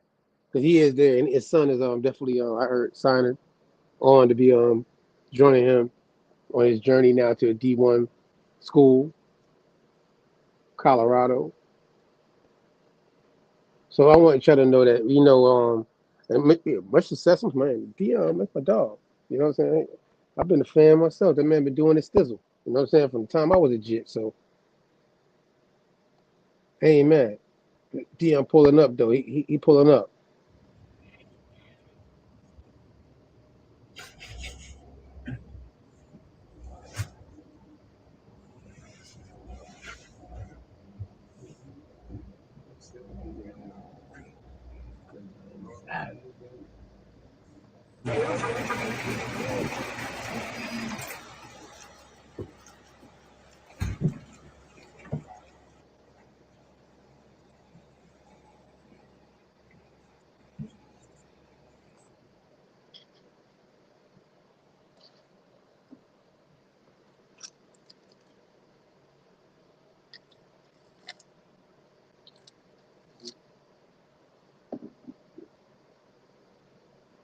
Yeah, Deion there though. You see he on the field, he checking out the little training campus and all that good stuff.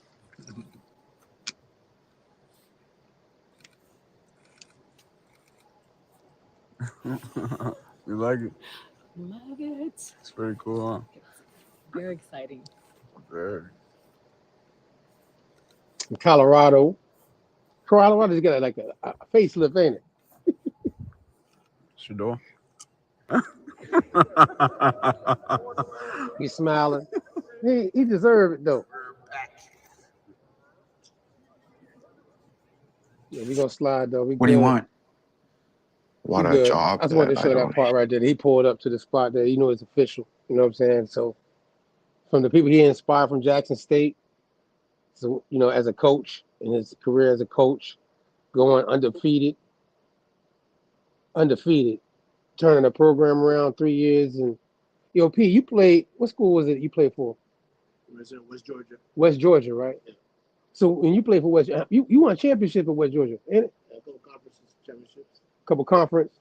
Yeah, I remember that shit. You know what I mean? I remember. I think I went to training camp up there with our high school. Yeah. No, we went to. What was it? When we were playing football back then, with some training. Anyways, though, at the same situation of when we was in our college days playing football, right? Got a green. You played football. You know what I mean? So it's like, I guess what a young man when he said what he's saying, like we know that, like when you're trying to you inspired to be, you know what I'm saying? It's like, so when I heard, like I was like, yeah, I understand, young man, I understand. Yeah, real talk. But Appalachian State. It was Appalachian State. Okay, so yeah, but you played for West Georgia and you won some conference championships. You know what I mean? You know, you was a monster. By the way, shout out to you. You was a monster. But at the same time, you know, we know in real life you can't take away from people like that do that. You ain't got to do it, right? Deion ain't got to do none of that. You know what I mean?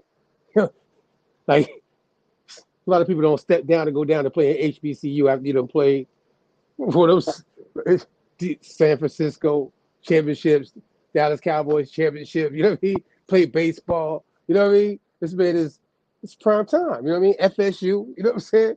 Prime time. Some people can't ever be happy, man. Misery loves company. Don't let them drag you down. Money corner? Okay. So real quick then.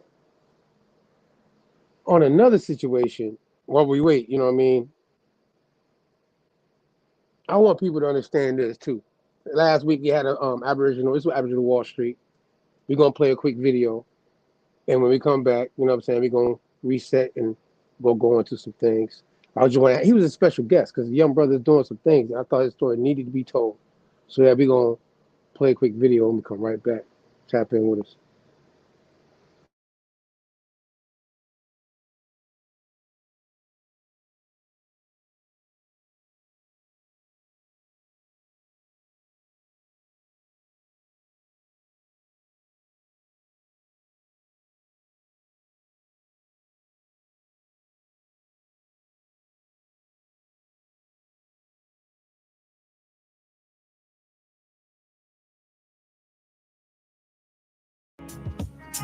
Nas.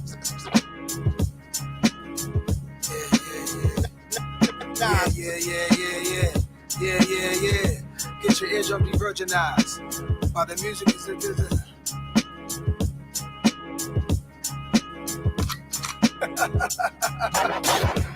Eardrums de-virginized from the words of mine. Just a word of advice, you can't murder Nas.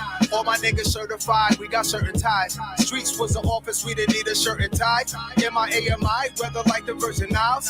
I ain't got no jury on, cause I'm made of ice. Element surprise, move with the passion of Christ. To Portofino sitting high in the cliff. From a younger dude with a crew and we was working the shift. Yeah, South Park cartoon characters, I'm convinced they never been scared to death while staying calm in the twist. I creeped in a jean jacket, headband, and Nikes. I ain't like to dodge fights as I rode my bike. And I was looking at these people thinking they just might make me come out my cool character, break through the smooth barriers, go crazy, CeeLo Green, Nas Barkley. Before I even pulled to the spot, they try to park me. I'm used to dark scenes, that's why I spark green. Why I pour wine, they don't stock these, I gotta order mine. Malcolm X departed at the Audubon. Seen so many slaughtered, I'm numb, never mortified. All black Audemars, you claim yours was 101. We timepiece monsters, every season we be on the hunt. Jeepers, creepers, America's a baby that's teething, shitting on itself, crying for his next feet. As odd as it gets, it's not even a toddler yet. Gang members got nothing on these congressmen. Plus Ray Liotta and James Conrad, iconic actors who are redemption for these mob guys. We easing on down the road for the third win. Who's bad is up and is stuck, feel the world win. Like young Quincy Jones stuck outside the club to Ray Charles snuck him in. Out to be young again, but right now it's like I got the power of 100 men. Now's a hit like Michael and Quincy on the run again. Eardrums de-virginized from the words of mine. Just a word of advice, you can't murder Nas. All my niggas certified, we got certain ties. I'm activated, my hair might spark flames. Aviator frames, bandages, laminates the stage. From a stretcher I wave. Even if I never had 2 arms full of Grammys or responsive from Pepsi, I'd still be honorary. Like Quincy on the trumpet, Hit Boy on the drum kit. Nasty like Michael, no vocals, I overdub it. Bouncing off the wall, always starting something. Behind the scenes of the Thriller video, big budgets. Moonwalking, smooth criminal talking. I'm changing colors right now till I'm dark skinned. Adam Clayton Powell, complexion the Baldwins. Andy, are you okay watching me transforming? Pinky ring glitter like the socks and the glove. Know some money getting thugs that could buy the Beatles pub. That's what I really call copping white, reeing up.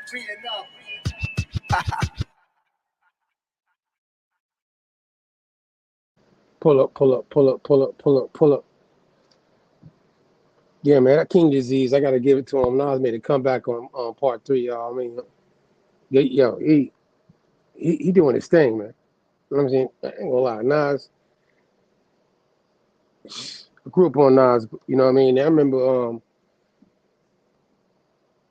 certain people. We used to debate back in our days, right? With Jay-Z, Biggie, and Nas and stuff like that. That was the convo back then. Even Tupac was throwing the conversation. But up in that up north area, who's coming out of that New York area? You know what I'm saying? And it's like, I always thought Nas was the most lyrical. You know what I mean? Coming out of that culture of it. But the production, you know what I'm saying, sometimes wasn't as, because we young, you know what I mean? We partying and stuff like that, you know what I mean? So we want to party to the music, but his joint ain't the music that when you get older, you realize you ain't playing in the club, you know what I'm saying? It's the music that you listening to when you're not in the club.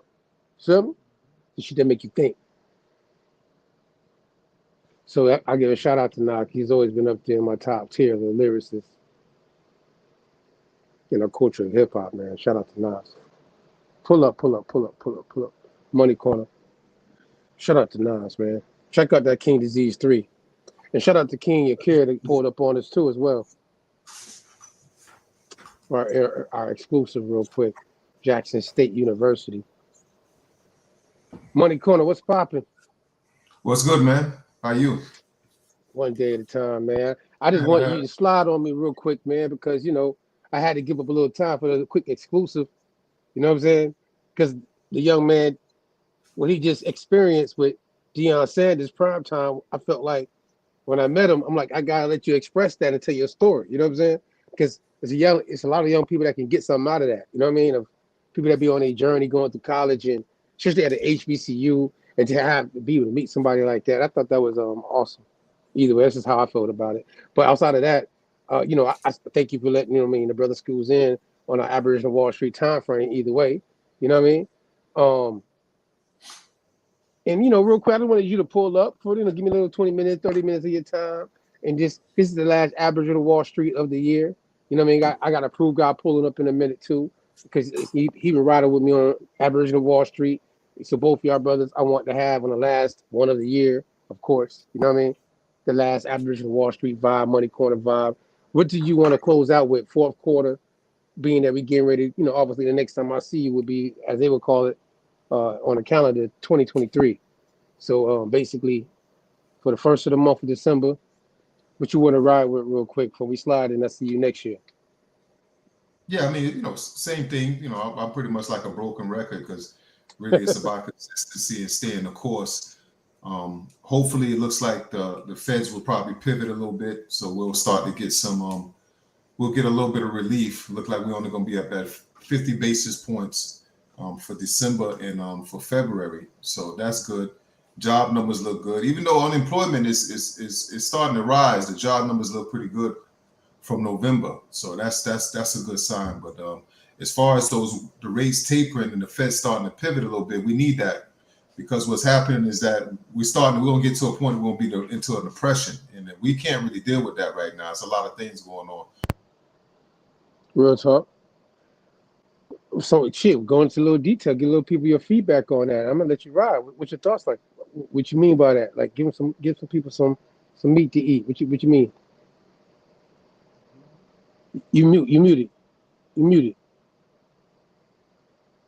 Your mic went off. I can't hear you. Your mic went out though. I can't hear you. I don't know. Damn, I can't hear nothing you saying. I know it's not me, right?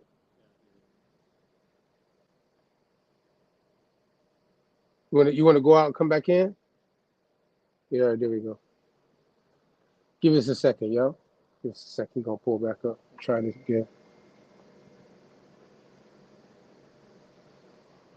Yeah, you know, we discussed Aboriginal Wallstreet though. Like I said, we had these conversations, and you know, first of the year, you know what I mean?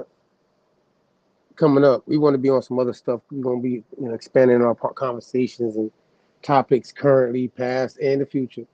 You know what I mean? Because obviously it's a lot of things going on. We want to keep you abreast of that. We are tapped in on that too. So when this year you go back and look at all the joints we did this year, Sundays consistently, and in the new year you see the expansion of different joints popping up. Shout out to the party, the people doing within our team and everything, different joints. Pay attention. You know what I mean? Things don't come. You know, we growing into a veil type joint around this Aboriginal Wallstreet conversation. Yeah, go ahead though. You back? I can hear you now. Go ahead. You hear me now?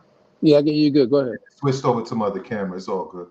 Yeah, no. So you asked me a question about something I said. What were you asking me exactly? No, indeed, you was what you were saying previously, dealing with the whole market and feds, and you know what I mean, when you was talking about, like, you wanted to go into a little more detail about why you feel the way you felt. I mean, Well, before what it that is, got cut off. yeah, we're looking at, we've been getting 75 basis points. So 0.75 is what's been, the Feds have been hiking the interest rates every single, like every couple of months, 0.75. So that's been tanking markets and has also been squashing people's ability to borrow money. And that's what businesses do.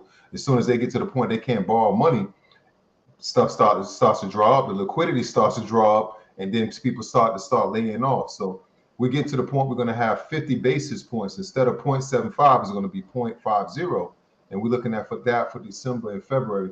That's going to help us out a lot because that's going to start to ease up. That's what we want. We want tensions to start easing up. Even Elon Musk had kind of like begged Jerome Powell to lighten up on the rate hikes because we're going to find ourselves in depression soon. The markets really can't take too much of it. There's nowhere to really put your money right now because everything is a sinking ship. So we need that. And so as we enter 2023, I think that's going to be a good place for us. The rest is for us to start looking at things starting to get a little lighter and us having the ability to start putting that money out there so we can invest and get a return. There's too many things that are down. I mean, minimally you're down like 30%, all the way up to about 70, 80%. Some things are low. Great opportunity for you to be buying right now. So that was one thing I would be telling you. If you're into that, definitely a time to be buying, looking at some stocks. Stuff is dirt cheap, man.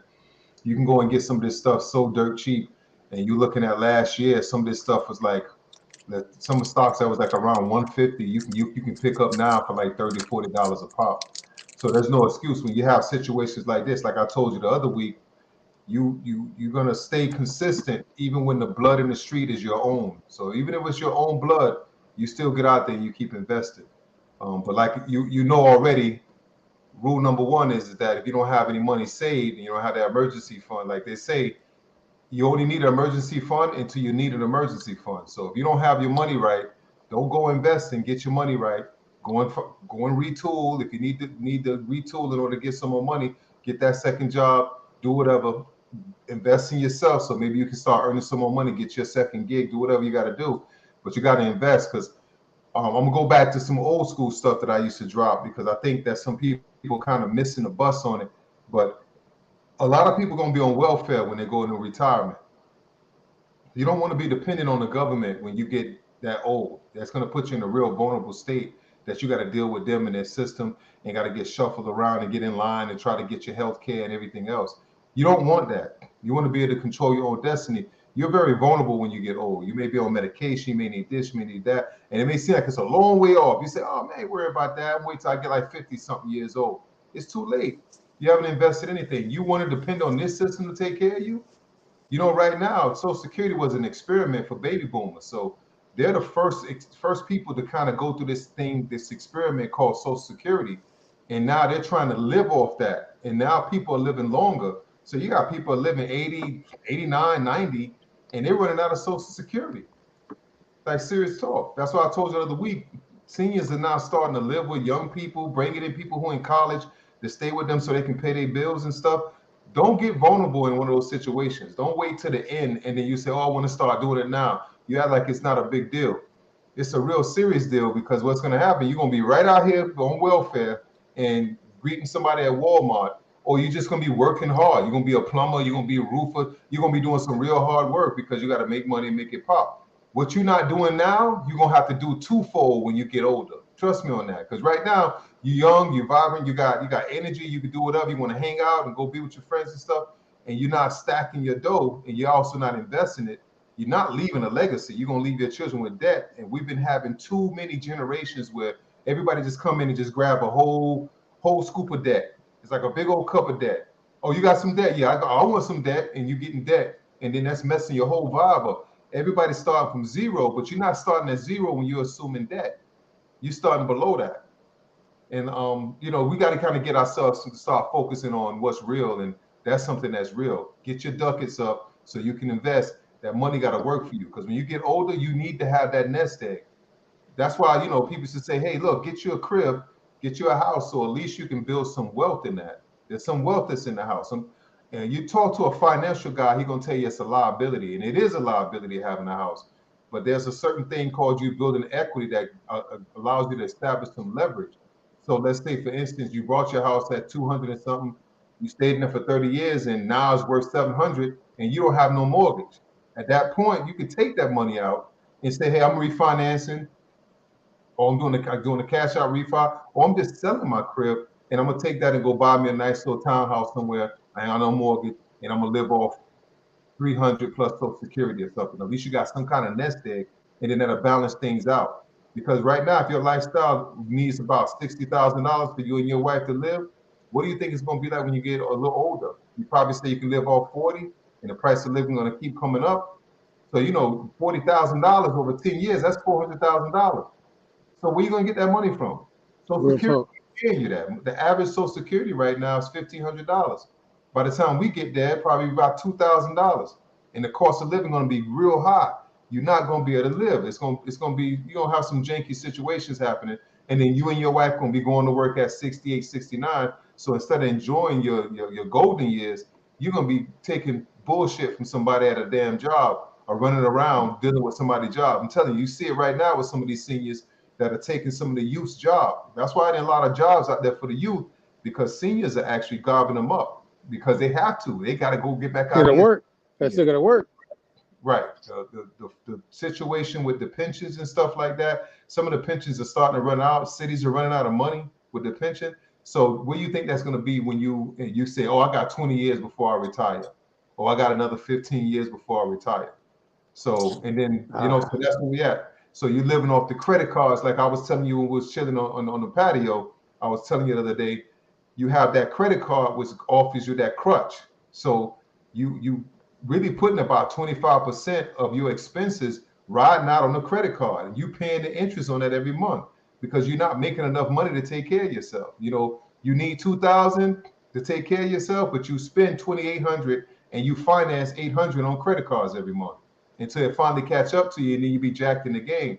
So we got to get away from that kind of stuff because it really will catch up to you. And like I told you, that crazy interest rate on there, and this is why people can't get ahead. They say, oh, I can't get ahead. It's just basic fundamentals. You just lacking those things because you want to do what you want to do, but you got to have discipline. Adulthood is about discipline. It ain't about just I do what I want to do. My shit don't stink. Nobody can't tell me what I want to, what I don't want to hear. It's about you knowing what you're supposed to do and having a discipline and having some sacrifice in order for you to stay disciplined to make sure that you're creating the kind of environment you want, so you can live the kind of life you want. You got to take the sacrifice. It's not going to happen with you playing around during the process. You got to take it seriously, so this way you can get ahead. That's real. You know what I mean? That's real, man. That's real, man. Like I said, I actually just to pull up because I know you're going to tell me what it is, and I know we just had you on a couple of weeks ago still, but still, it's the end of the year. What's his view on crypto versus stocks? All right. Baron P say, what's your view on crypto versus stocks? I think that it depends on your preference. So like me, I'm in bed with both of them. So I constantly dollar cost averaging for my crypto. I'm constantly dollar cost averaging for my stocks. Since I am self-employed, I did put together some years ago, which is what I call a sponsored employee plan. So that is a plan for me for people who are self-employed to be able to have their money, so like a 401k for somebody who's self-employed, basically. I add to that. Now, I know that it's a government program. When I get to a certain age, I'll roll that over to an IRA before I start taking, which would be that the minimum distributions. That when I get to that age, I got to take minimum distributions. So I say you still stay with your stocks. A lot of strong stocks out there. They're dirt cheap right now too. You definitely stay with your crypto.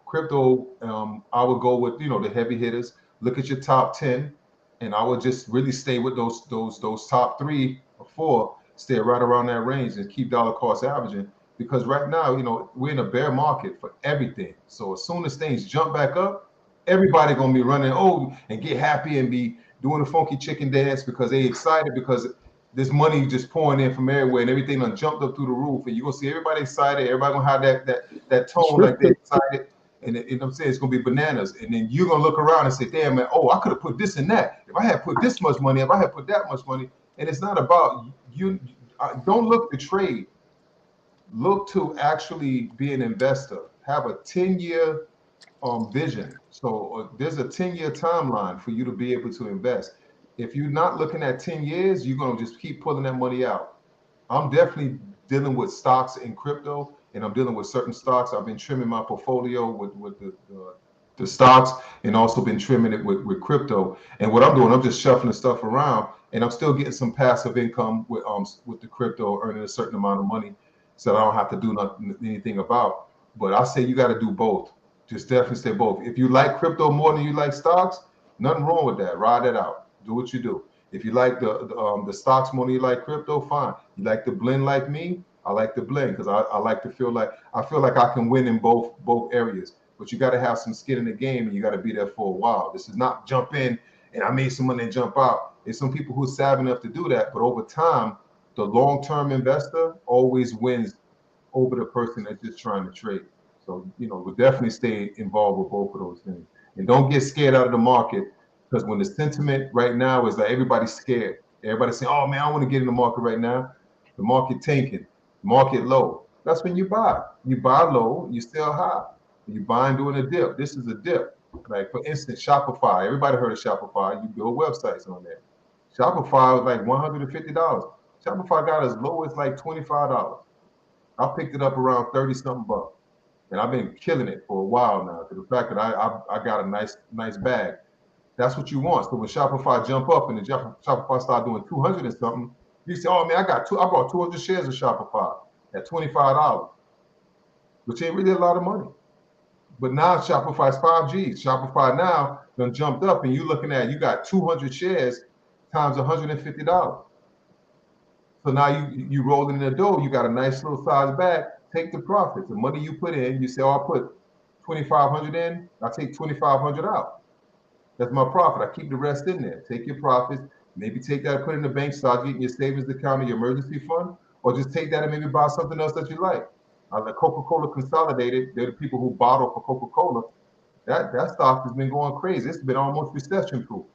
I mean, seriously, it's been going crazy. I've been owning it for a while. I beef up on that. It's a lot of stuff. You got to look and see to see exactly where the money's at. AbbVie is another one. I love AbbVie. Crazy dividend. They've been recession-proof. I'm up 35% during this whole thing with every depressed market. So it's still some winners out there. You want to roll with the winners because at the end of the day, you're going to win. And that's really where the money's at. There's only so many places you're going to get your wealth. People tell you all these stories and they got all these harebrained schemes. And you're not going to become a millionaire on Turo.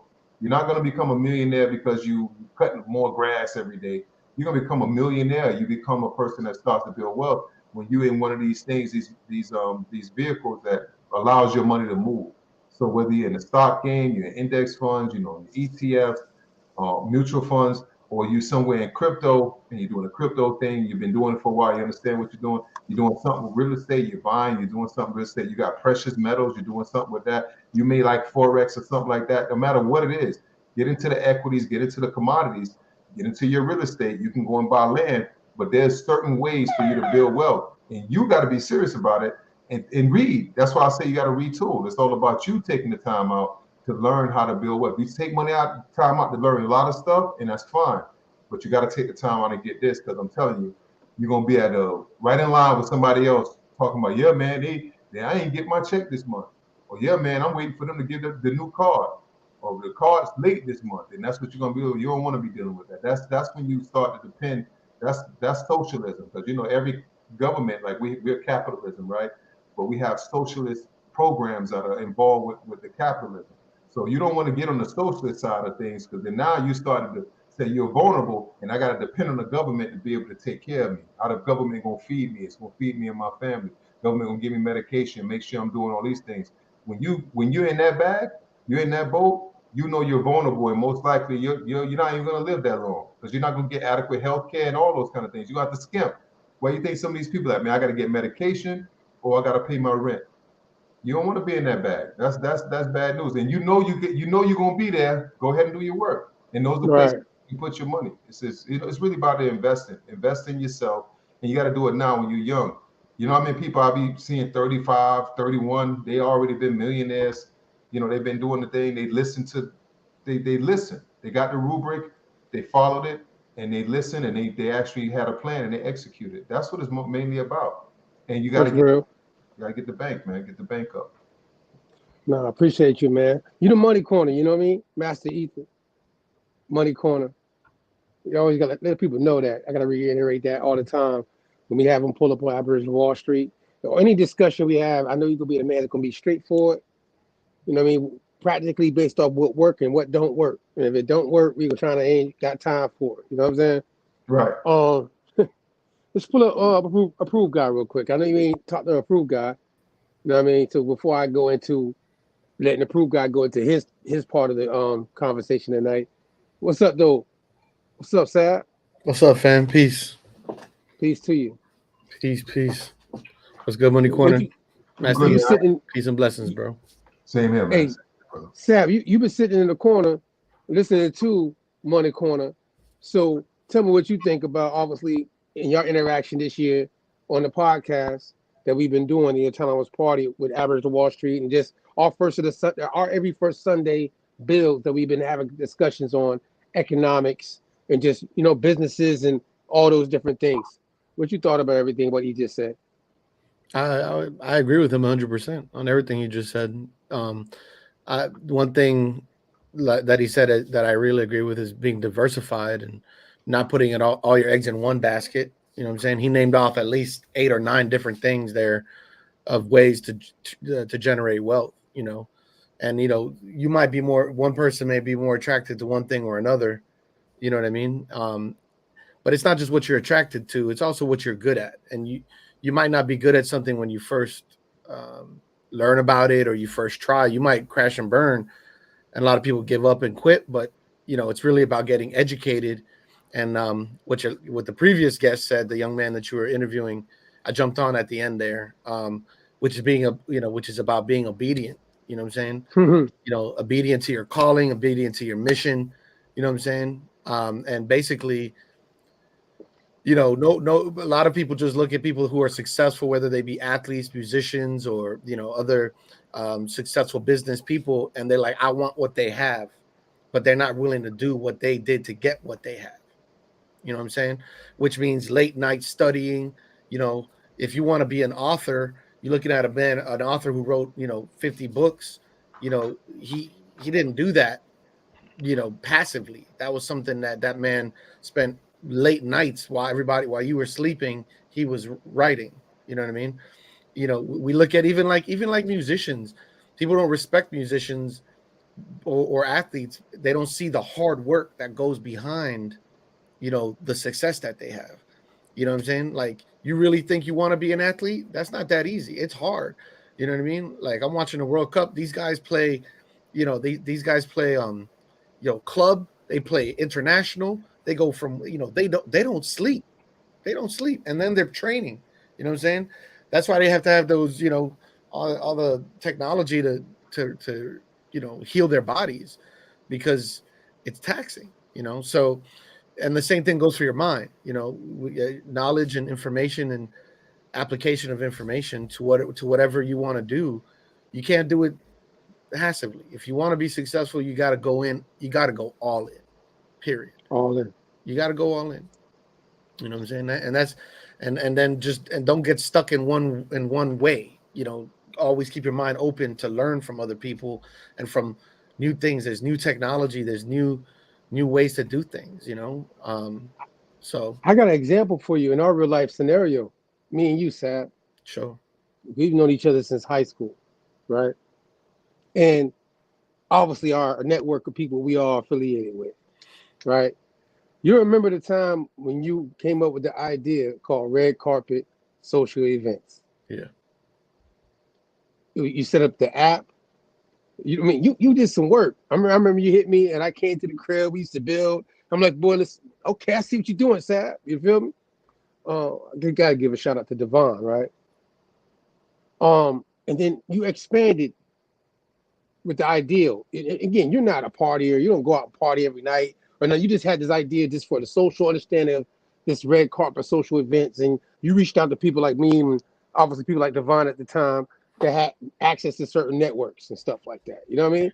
Yeah. Dealing with the city and throwing parties and just social events at that time. How long ago was that, Sab? How long was this? This is That's a long already time like ago. been. It's almost, I think, six years now. 6 years I ago. would say longer because I've been Maybe running 7. poolside. I've been running poolside for about 8 years So before it's the been about pandemic. then. It's been about then. That's 7 around 8 that years. time, right? Yeah. Right, because that's the same time when I got the opportunity. Remember? Yep. I was dealing with y'all, and y'all, you know what I mean, red carpet social events, and you were developing the app and the website and all that, and I got that call. You remember that time frame? I got the call, and I was like, "Yo, I'm about to start doing these events. They want me to run poolside." You remember that time frame? Yeah. It's a true story, right? Yeah. I was literally messing with y'all, dealing with that idea or that project. You know what I mean? We had a girl, Devon, you, me, different, and I was like, yo, I gotta go all in. You know what I'm saying? In order to take this on the way I'm about to take this opportunity on. Right. So I can't split my situation. Right. I just couldn't. It wasn't a personal thing. It wasn't you feel me? So I want people to understand, like sometimes, and we're still cool to this day, right? Yeah, Me and even D. I can call D right now. I don't have issues with them about that. Now we might have disagreed about the particular, you know what I mean? But everybody got to be obedient to what they want to see happen out of the situation. Is what I want to kind of like show that our relationships, just me and you and other people we know, we make decisions that and you got to be obedient to what discipline to what you're trying to go do to accomplish the goal. You know what I'm saying? So yeah, discipline is key. It's definitely. You could have all the talent without hard work, without discipline, you ain't going nowhere. Real talk. So before let Money Corner slide, pull them up real quick, and I got some questions for you tonight on the first Sunday of the year. What you got to say, P? Let me explain to the people the difference between good debt and bad debt, and why billionaires still have mortgages and stuff like that. Can you hear that? Did you hear that? You didn't hear that. I barely. I heard good debt versus bad debt. Hear that. Yeah, hold on. Come over here, bro. Yeah, You're going to have to talk into these things so people can hear you. I ain't going to front. You're going to get up and talk. What's up, fellas? What's up? Talk to him. Yeah, I want one of you or both of you to explain to the people the difference between good debt and bad debt. Master Ether, I'll let you go ahead first. Even billionaires still have mortgages and things of that nature. Because that seems to be a confusing subject for a lot of people that I encounter. Well, I can just give you an example about this, right? You want to use other people's money when you can use other people's money. So bad debt is taking on some debt that really you can use somebody else's money. Good debt is when you say, hey, look, you know what? I can use somebody else's money. Like, for instance, you want to go buy a commercial piece of real estate. You don't want to go into your bags to come up with all the money. You may have to still come up with a down payment. But good debt is when you take on good debt, you're going to get a piece of real estate using other people's money. Is at a fair rate. You can pay that back. You know that there's going to be a certain level of return. That will be considered good debt. Bad debt is when you go over to, and I'm just going to say something real cheesy, like over the Renter Center, Aaron's Rental, and you decided to sign up for them, and they get you on this long, stretched out deal where you're paying, I don't know, $250 a month for a dining room table, and you're going to pay that off for the next 10 years. That's some really, really bad debt. You don't want to take that on. Another way, I'm going to put it so the common man can really figure this out, is that you'll go and buy a car. So my rule is that, and it's not my rule, is that I actually got it from somewhere, I can't remember right now, but you want 20% down. So your car costs $20,000, you need to have 20% to put down. Now, if you don't want to put 20% down, that's totally up to you, but you need 20% to put down. That lets you build equity, first of all, and then it allows you to see that if you can really afford this. If you can't put that 20% down, you can't afford it. So that means that really you're going to be assuming some bad debt because you're going in way over your head. You haven't gained and created any leverage because you're trying to, you owe too much on it. So your credit balance, like on a credit card, you just got a credit card and it's $5,000 and you just ran $4,900. Okay, now you just went and got yourself a bunch of bad debt. Now, if you told me that same $4,900 you didn't want to pay, you was using a credit card that had points, you was going to get points back and you was going to pay that credit card off in the next day or so, Okay, now that's good debt. You just took on some good debt. You paying it down because you got the cash there and you were getting some reward points off on it. It's all how you manipulate the game. But bad debt is just debt that you really don't need to take on and you can't manage. And you're taking it on because it may be a want more so than a need. Sometimes you may need to kind of walk the line between bad and good debt when you're dealing with certain investments. But the average person really is not dealing with that. Average person is on some real borderline consumer credit type stuff, and they make decisions based off of whether I want this car, I like this car, or I want this furniture, and so on. And that's when you start to see like the average everyday consumer get themselves into some really, really bad debt. It's like, why are you taking on debt? Do you really need that car because your credit is messed up and you're going to be paying 14%? That's bad debt, man. Why even do that? Credit cards, Right. 28, 29% on credit cards, that's bad debt. But now if I say, hey, you know what? I got a 0% APR. I'm rolling it over. I paid a little fee. It's allowing me to reduce what I'm paying on 3 or 4 of the credit cards. Now I'm taking on some good debt. I can manage it a lot easier. The interest rate is not spread out over 4 cards at 26%. And then you have everything on one card and it allows you to balance things off. It also starts to balance out your credit report because once you get over that 30% utilization on credit cards, you start to go down. Every day you're going down. And remember that those interest rates on those credit cards and stuff, there's a per diem. You're paying interest daily. This is not no monthly thing that people get this concept, this misconception that you just think, oh, I just pay a certain percentage rate at the end of the month. No, this is a daily interest rate that you're paying on that debt. Every day you don't pay back that debt, you're paying interest on it, which means that you're losing your buying power. And you're losing the dollars that you have saved sitting somewhere. So that's what you got to understand about bad debt versus good debt. The big guys who are commercial guys, those guys there, they know how to take on a lot of good debt. And most of their good debt is just using other people's money. They use a little portion of their money. They use a big chunk to use somebody else's money. So this way they don't assume all the risk. It's a good way of mitigating risk. I'll end there. I'll land my plane there. I appreciate that, man. Sam, real quick, you answer that question? Yeah, so I'll just continue, just to stack on top of what Master Ether just said. I guess a good way to simplify it is just one key word, which is leverage. So you just have to ask yourself, is this debt? Am I leveraging this debt? What is, so first you have to understand what is leverage, right? So if you're leveraging something, it's giving you the ability to utilize it to either expand, grow, or to take advantage of other benefits that come with that leverage. If you can't afford something, and the reason you're using debt is so that you can get something you can't afford, that's bad debt, right? Whether it's a credit card or it's a car loan or if you really can't afford it, but you're getting the debt because you want it, if it's driven by your emotions, your desire to floss, your desire to, for lack of better words, keep up with the Joneses, right? Mm-hmm. Then, it's bad debt because at the end of the day, you really can't afford it. And if you're living check to check and you're going to go take on some debt so that you can have a car or even a house or, that you really can't afford, you're putting yourself in a situation where you're not really leveraging that debt. That debt is becoming a burden to you, and you could end up in trouble. That's why a lot of people end up in bankruptcy because they can't afford the debts. And it starts little by little. You get a credit card because you want to buy, your wife a ring, or you want to floss. You want to make it seem like you can buy everybody drinks at the bar, right?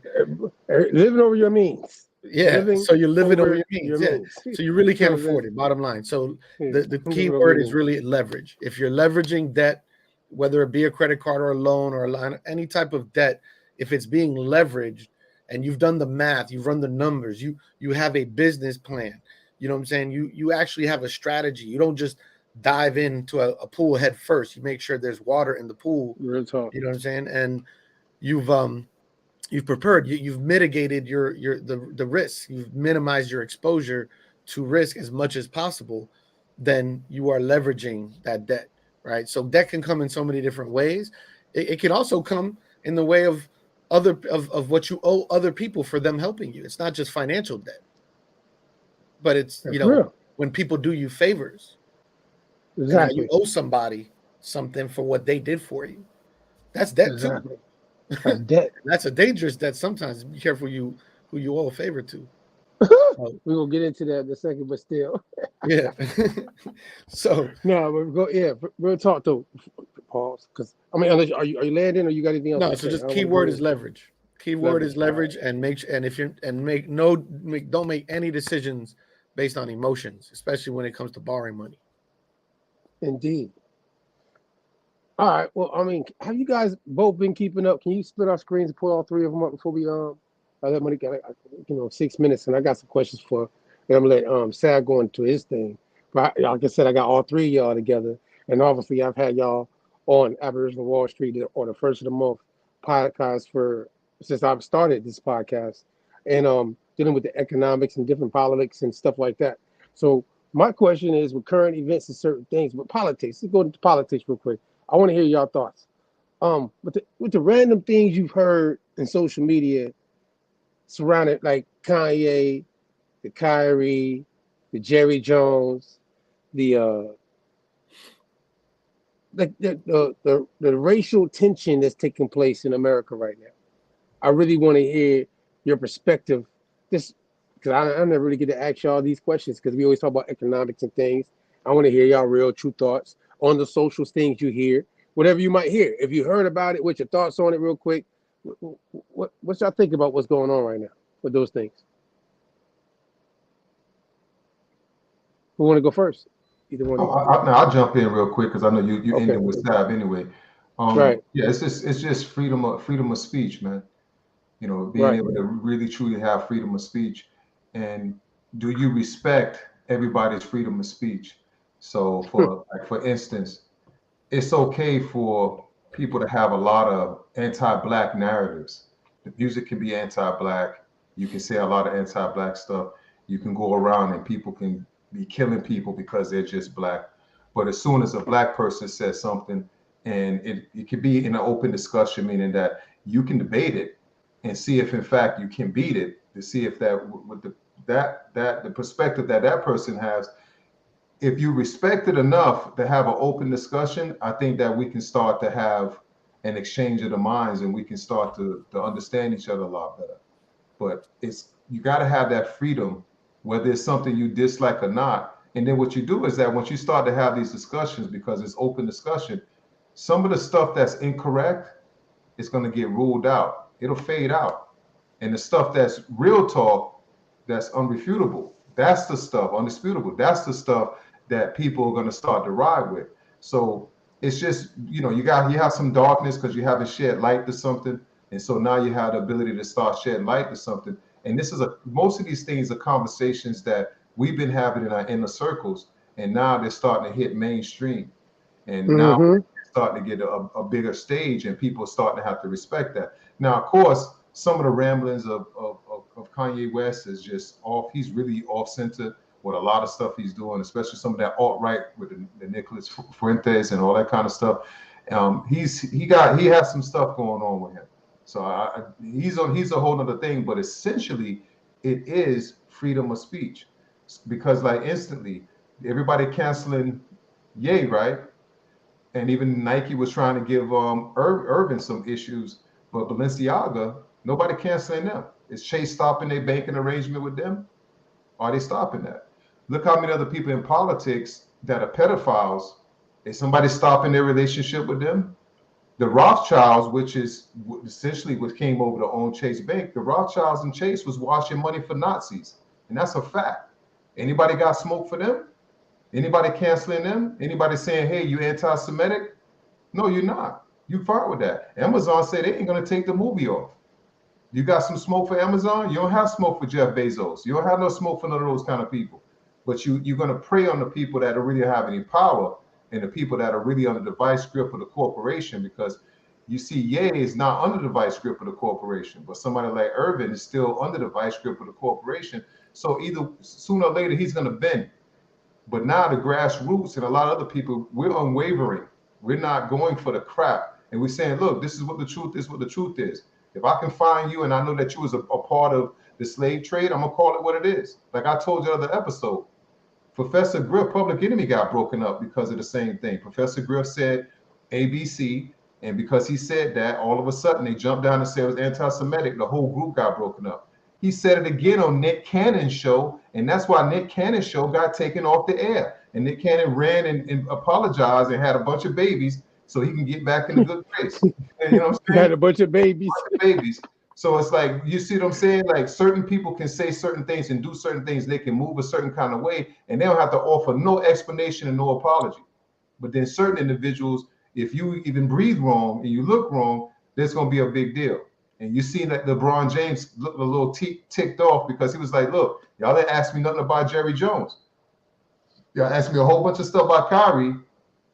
You didn't ask me nothing about Jones. Why are we not talking about this? Because it's bias. Major corporations control your media. So basically, they're going to silence your tongue. They're going to tell you what you should and should not talk about. That's why, you know, Homegirl told him, I think it was Lori Ingram or something like that. She just told him straight up. She's like, look, shut up and dribble. Don't talk politics. Just shut up and dribble. So now we're starting to get where we're saying, hey, let's have this open discussion. And are we really going to have with Elon Musk's new Twitter? Are we really going to have some freedom of speech? If you look at the poll, which MSNBC put out just recently, they showed you the top 3 categories for that has gotten the most hate, with the most hate in it. First was not first meaning that it was the most, but one was gay men, and then the other one, I can't remember the other one. The last one was attacks on black people. That went up 202% on Twitter. That's what mostly the outrage was. So now you don't see black people saying they're going and they're attacking anybody, and since we got freedom of speech, we're just going to come out and just start calling people out their name and attacking other groups. That's not what you're seeing. You're seeing that on the inverse with the freedom of speech, and that's why we need freedom of speech, because I like my racism overt. I don't like it covert. I like to know what you're about, so this way I can deal with it. And we have a lot of issues that we're trying to deal with in this nation, and we're trying to get reparations. We have a lot of things we're trying to do. I'm paying taxes, and you can send my tax dollars over to the Ukraine, and I can't have anything to say about it. You're sending billions of dollars over to Israel, and they're funding that Palestinian war. And you see how they were treating Africans and black Jews over there. You see how they were treating black people that was in school over in the Ukraine, but there's nobody saying anything. There's plenty of anti-black rhetoric that's out there, but as soon as we start saying something, oh no, you're anti-Semitic, we got to ride on that. And we have to be the face for all these new things. Anything that's kind of bad, we're seeing ourselves as being the poster boy, when essentially we have no power like that to really put anybody. When you see people that are bombing synagogues and people are doing stuff that really have that anti-Semitic hate, they're white Jewish dudes. I mean, they're white boys from America who have this alt-right kind of mindset. They're not black people. So it's like, you look at the proof in the pudding, and you're not seeing us. And it's like, well, I got to be the poster boy for that. And I think now it's starting to clear that up. Rizla Islam from the Nation of Islam has been trying to clear up a lot of that stuff. And he's been trying to have an open debate with any and everybody. He's been calling Anti-Defamation League out, the ADL out, and saying, have a debate with me. They had one debate before, and they crushed them. They even told Farrakhan, like, look, man, stop. If you can come over, we can offer you something very, very lofty. So they control the media, and when I say they, I ain't talking about no boogeyman in the sky. Corporations. It's a certain three corporations that control all of what you see and you hear, from the radio to the television, and that's just real stuff. So we don't have that kind of control. We can't control the narrative, but now having this little channel called Twitter with this freedom of speech now that's out there, everything is going to be wide open. And I think that in a while, when the dust settles, it's going to benefit the people who are truth seekers and people that just want to be able to get the truth out there and balance the scales. I like how you said that. Sebastian, what you think real quick? I got a couple things I want to share too. And then we're going to go into Sebastian's breakdown of certain things on our last episode of Wall Street. So what you think, Sab, about that? My question. And I thought about this hip hop verse. I know you'll know who it is. There's a war going on outside. No one is safe from. You could run, but you can't hide forever, right? So, you know, there's a spiritual war, there's an economic war, there's, you know, social class war. You know, there's war at different levels.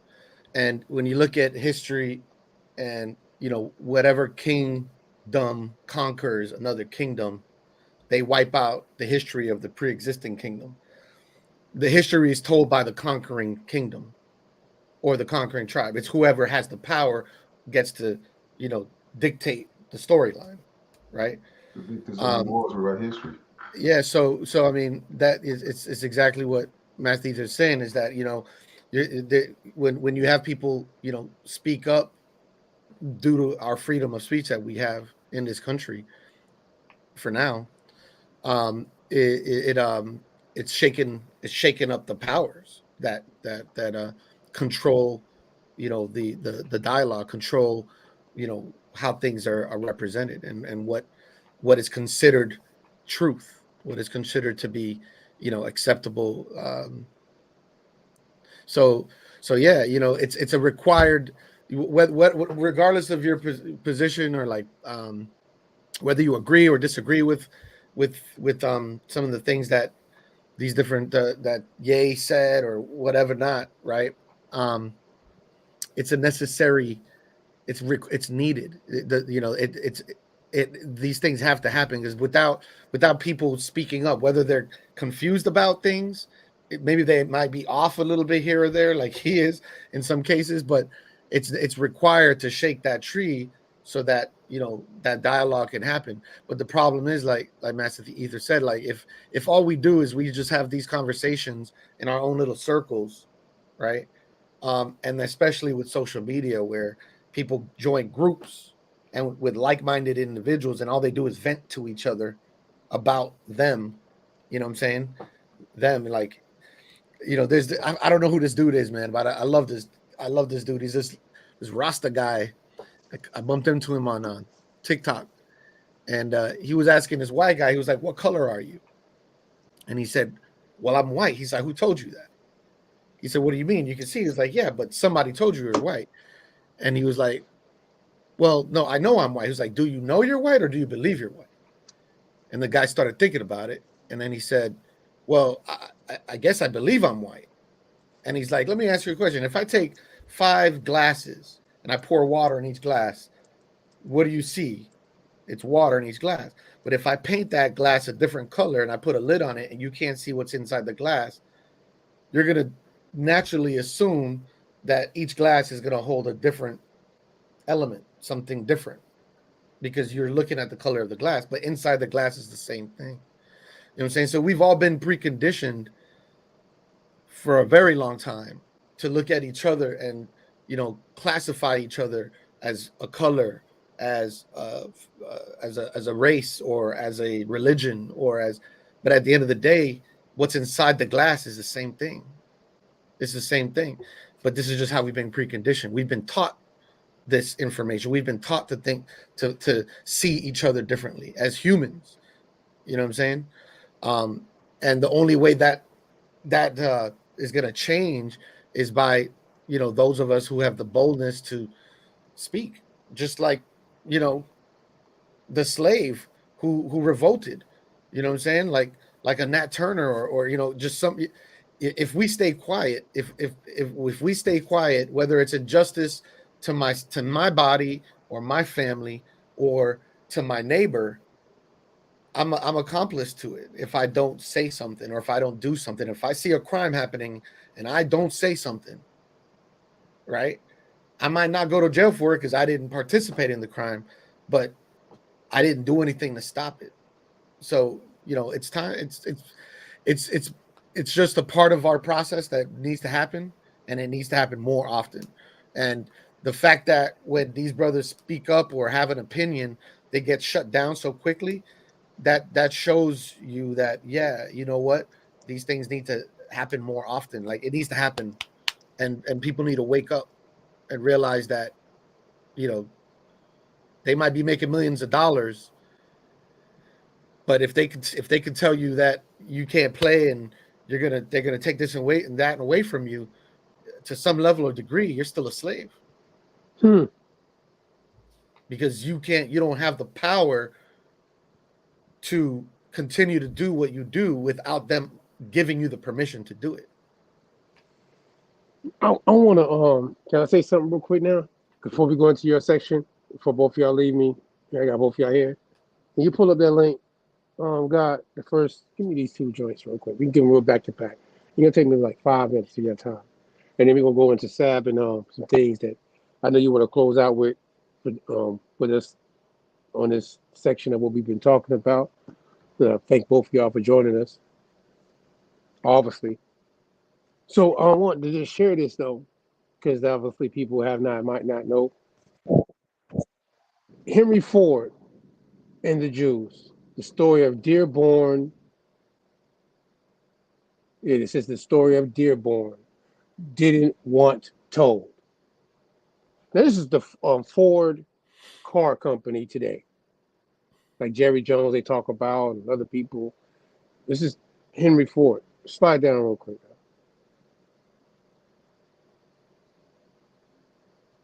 Now, stop. Now, what people might not know about Henry Ford at this time frame and what's going on is, it says last week, the Dearborn Historian Quarterly Journal published a 3,700 word examination of the auto pioneers Henry Ford's campaign a century ago to foment an anti-Semitism far beyond his hometown. Bill McGraw, the historian's editor, chronicled how attacks on Jews by Ford-owned Dearborn independent newspaper influenced Adolf Hitler and have since found a receptive audience in neo-Nazi and white supremacists today. But before Dearborn Historical Museum could distribute the article, Dearborn Mayor John O'Reilly ordered the issue recalled and fired McGraw. The mayor called the article a distraction that lacked a compelling reason directly linked to events in Dearborn today. So this is Henry Ford. Literally, he owns the Dearborn Independent News that is has influences by the time Adolf Hitler. He owns it. This is just like how you have today, Amazon, right? Who Kyrie shares a link from something that's on Amazon, but the person that owns Amazon is not being called out. But the person that shares a link from the same distribution situation is getting in trouble. You know what I'm saying? Now, but no one's pointing out the big picture of who is in financing these situations at the time of these big players that are called anti-villains, heroes, founders, and all the things they might have been tied to in history. And people want to keep that in darkness and keep it muddled and murky. You know what I'm saying? That these people didn't have their thoughts and what they were investing their money in outside of what they're known popular in our culture today, like Ford. Unfortunately, it's just a historical reference that he owned the company that Adolf Hitler was influenced. It's just a history. Pull up to the next link, though. If you ain't got time, I want to keep it moving. I wanted to just share this with the public, and this is something they can go look up on their own. You know what I'm saying? On their own time. You know what I'm saying? Because there's a lot to that. But I got one more, though. Because, the Rockefeller, obviously at that certain time frame, too, is also tied certain things that they're known for. Like shout out to Jay-Z, Rockefeller Records. You know what I'm saying? They diamond up and all that good stuff, right? But the actual family, the Rockefellers, in that same time frame when Henry Ford is doing what he's doing, you know what I mean? They have their campaigns and their situations, and they're dealing with certain things. That seems like when you understand the ties of this company, the foundation, and what they've been able to do over time in history as a family with banking, and with their banking situations financed to put their monies into, especially in the time frame of Nazi war, World War I, World War II, and all them situations, and people try to ignore the fact that these things took place and where these people put their monies at, just like Henry Ford. And it's washed under the table. But now we're crucifying people that look like us, that bring up little small things about historical references that might, be in their religious faith. And they're being ossified, they call it cancel culture today. You know what I mean? I thought that was very interesting to know that the big dogs don't get hit for nothing, though. Present day Amazon or Rockefeller Foundation or Henry Ford back in the day, none of them get hit. You can take it down. I just want to show the foundation because you gotta go research for yourself. We ain't got time, you know. Just know that banking situation and go to that time frame in history. I just want to make sure I shouted them out. You know what I mean? Yeah. Yeah, I was just mentioning that. That's why I was mentioning that the Rockefellers was basically a financing Hitler during the war. And Chase Bank, J.P. Morgan Chase, he was washing the money for them. So, and nobody's. I mean, and this is facts. This is not some conspiracy that somebody made up. These are actual facts. But you can't, if you do bring light to that, what does that do for anybody? Because right, this is what I say about when we talk about racism, we talk about those kind of things. You have racism as a system. You have to have power to enforce it. So in this case right now, you have hardcore facts where somebody actually was doing something treasonous against the country, right? You said that you're anti-Nazis, right? But at the same time, you're supporting Nazis. And then I have the documentation, I have receipts and the invoice showing that you actually did support them. Not only did you finance them if you were the Rockefellers, you washed the money if you was J.P. Morgan Chase. That's facts. You're not even running from that. That's just a part of history. But do I have any power? Do we have any power as a group of people to say that, okay, you know what, we cutting off X, Y, and Z. You if you don't do anything, you don't do an apology, you don't send me some money, or you don't go and apologize to a specific group, then you're not gonna move forward, and we're gonna cut everything off for you. We have no power like that. So no matter how much you expose, until you get to the point that you have any type of power, you basically it's mental masturbation at that point. But it's still something you have to go through because you still have to set the record straight and say, hey, look, I went and I found out this is what you're about, and I'm lifting the veil right now. The veil has been lifted. No more are you going to be able to hide in this disguise and hide in the darkness, acting like your shit don't stink. And what I'm seeing and what I'm reading is not actually true shit. I got to hold you to that. That's what this is at right now. That's what I say right now. We get to the point, I got to hold you to that. We need to have this freedom of speech so that we can start talking about things before that was otherwise suppressed. And that information right there goes deep down the rabbit hole. I'll land my plane. I appreciate you. And I'm gonna let you slide, man. Thank you for pulling up on us for that conversation. And you know what I mean? In the new year, you know, y'all see each other again in the new year. Shout out to both of y'all for pulling up on me. I want to go into Sab real quick though. Have a good night, man. Money Corner. Man. Take care, man. See y'all in the new year. See you in the new year, definitely. Pull up. Shout out to Money Corner. Hey, so yeah, bro. What up, man? What's poppin', man? Real quick, you know, for you slide on me in the new year. The last time you was with me, man. You know what I'm saying? You was talking about some things, and in the time you've been with me as the approved guy, obviously your business, your brand, what you do for a living is help people get financing through their business. You know what I'm saying? Not only that, you understand the insurance situation that goes along with it. You understand the life insurance policy that people could apply to their family business and moving, you know what I mean? Leveraging banking. You're learning about all these things. You've been sharing these things. I've been learning from it. I'm starting to be able to, you know what I mean? Because I might focus on certain things, you know what I mean? Because that's naturally my culture, you know what I mean? But that's how in a village situation, we all learn from each other. Like I might be focusing on this and you learn from me from that, but I'm learning from you in that. See, that's the receiving and giving thing that we go on with in our, you know what I mean? In our network. I might be on this, but I'm willing to open to, let me get that from you. You go get this from me. So this exchange of information we give. The kingdom.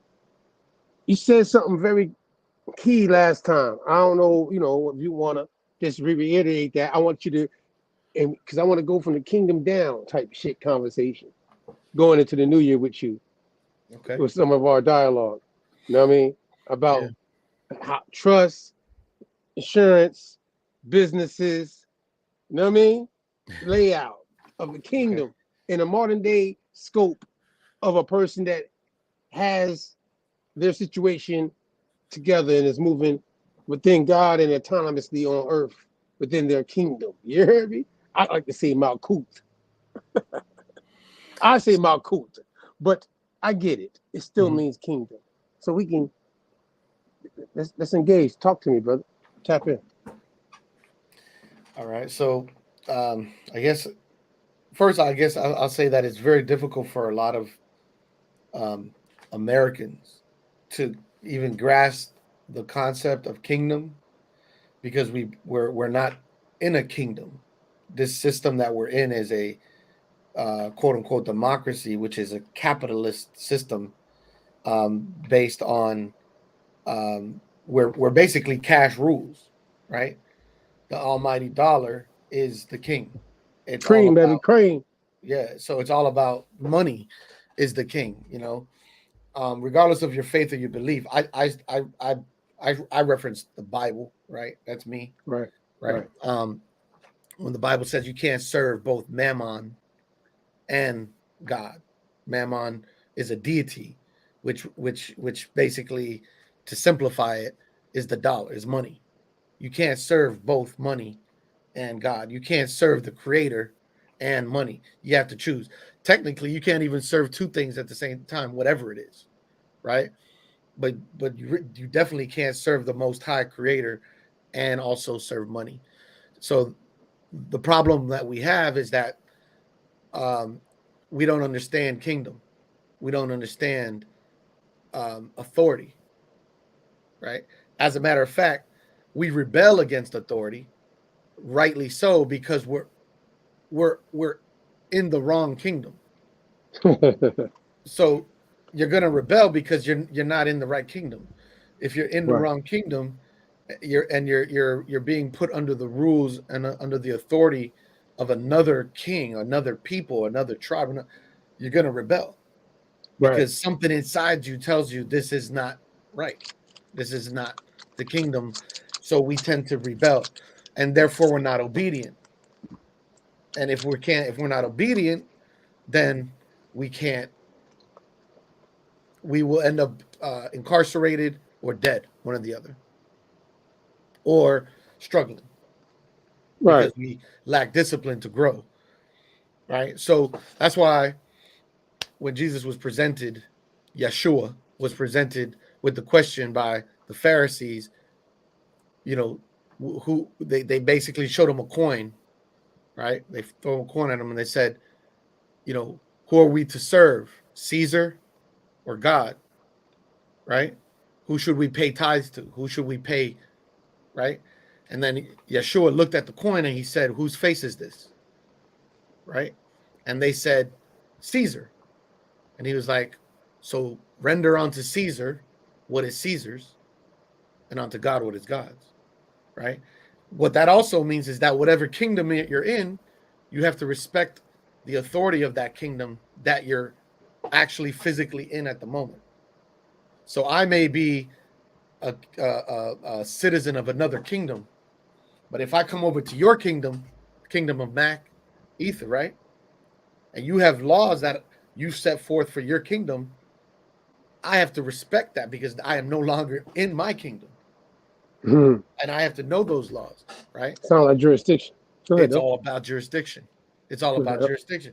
But here's the thing: if I don't know your laws, I could be breaking them unknowingly, and I'll still be at fault, right? Now there's certain I guess authority documentation that I might have if I'm, let's say, an ambassador for my kingdom, where you have given me a privilege as an ambassador for my kingdom to maintain the privileges of my kingdom within your kingdom. That part. Right. But if I don't have that documentation, I have no authority. And I'll leave. And last thing I'll say on this, and then I'll transition, is there was one in the scripture, one of the things that really strikes me when it comes to kingdom that shows you the importance of kingdom and understanding kingdom is Yeshua goes into a city called Capernaum. This is, I have to find the verse for you, but if you look it up, Yeshua and Capernaum, look it up real quick. Somebody, please. And he sees a centurion, a Roman centurion, right? Who comes up to him and he says to him, I have a servant who's sick and dying. He has leprosy, or I think it was leprosy. He was dying.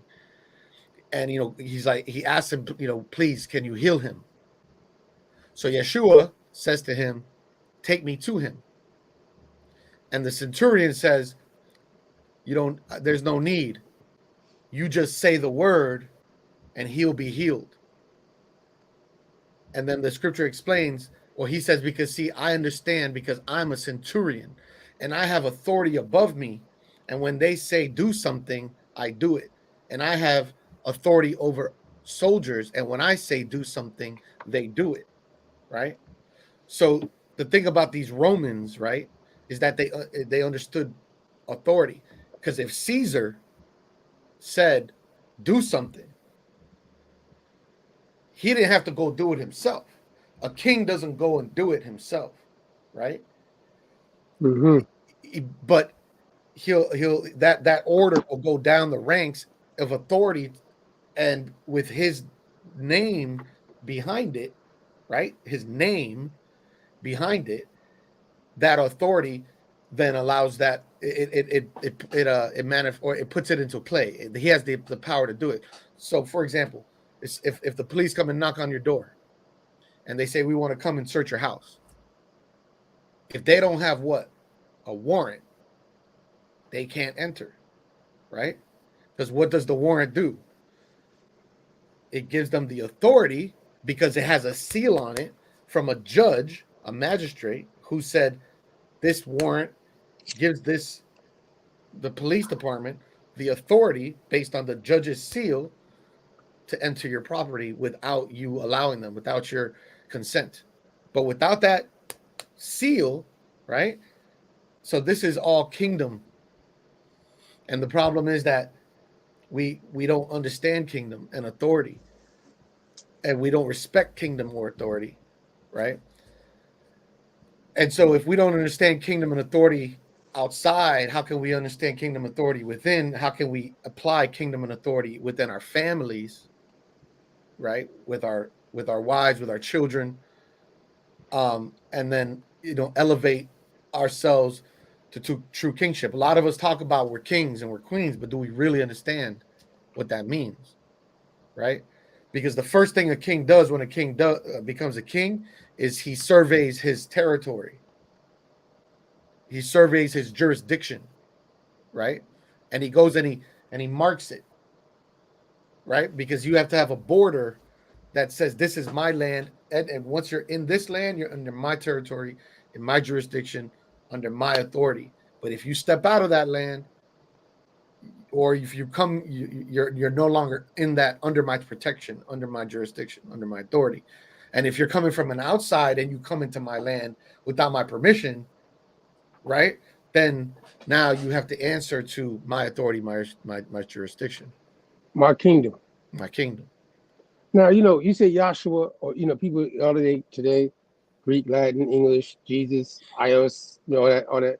You know what I'm talking about. Joshua, Hamashiach, you know what I'm talking about, right? Yep. Jesus Christ, I ain't biased. We just having a common sense. Now, obviously, I Kabbalistically we use terms Aramaic, Hebrew. We've been building on those group of people who are subscribing to be either that look like us, using these languages, Aramaic, Hebrew over there. You know what I'm saying? And even the debate about even the culture of the indigenous people that was here, and people have that debates and stuff. So we go and do our research and things like this. So in the language of kingdom, can we pull up the term real quick?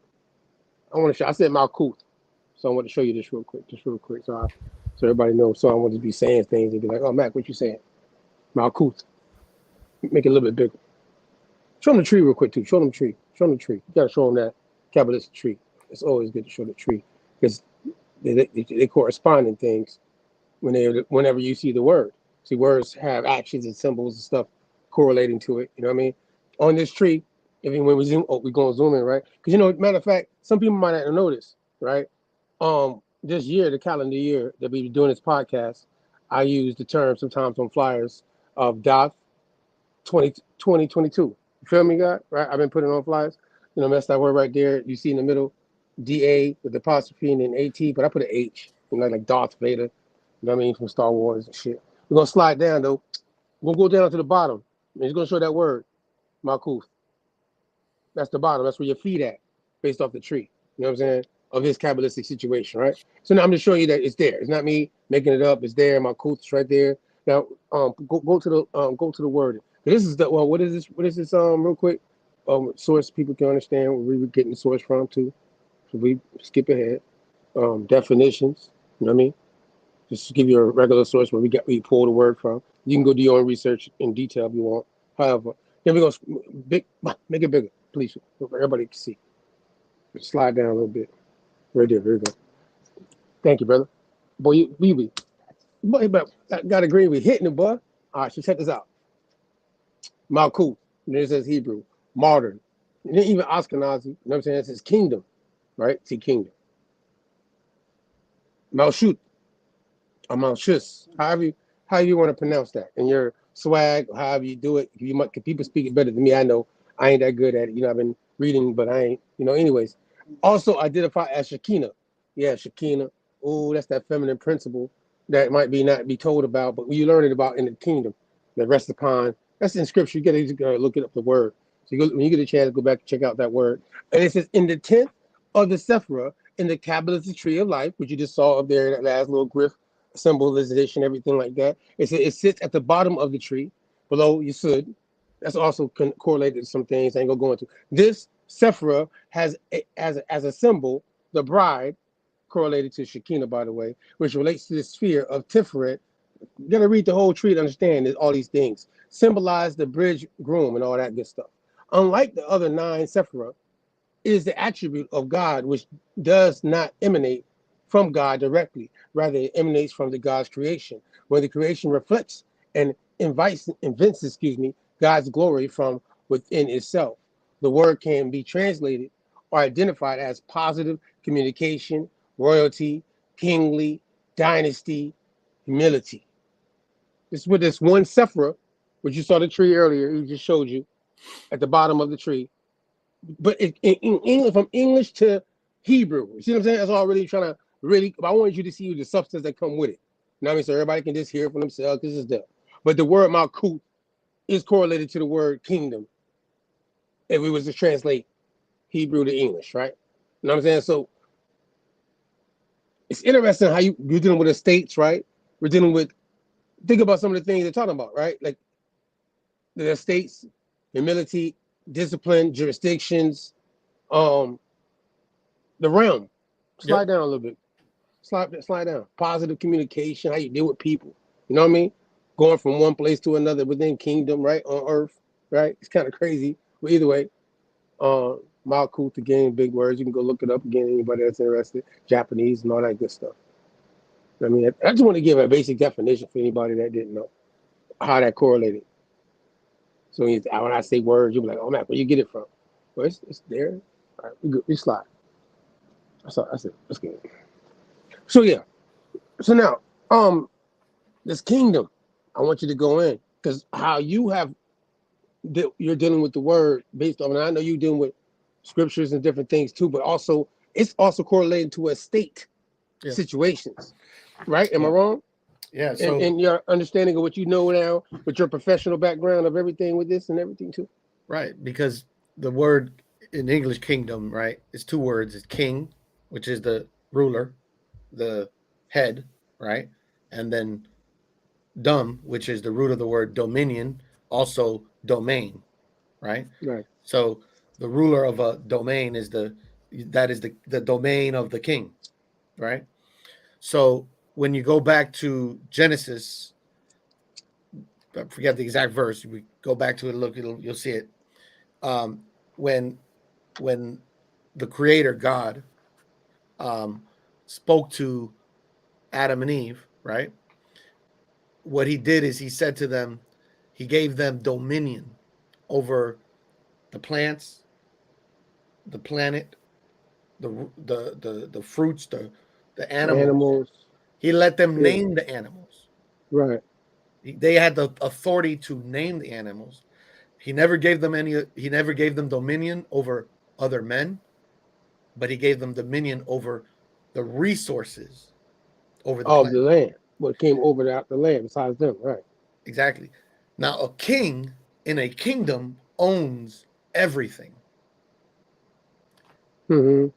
The person that he gives that authority to does not own it. Mm-hmm. He's a steward of it. A steward. He's a steward of it. Okay. So Adam and Eve were given stewardship over the dominion. They were given the authority, but they didn't own it. It's like if I give you the key to my car, I own my car, and I give you the key, and I say, "Here, Mac, borrow my. You could borrow my car." That Right part. now, you could go and like trash my car and bring it back to me and be like, yo, sorry. Now, am I gonna ever let you borrow my car again?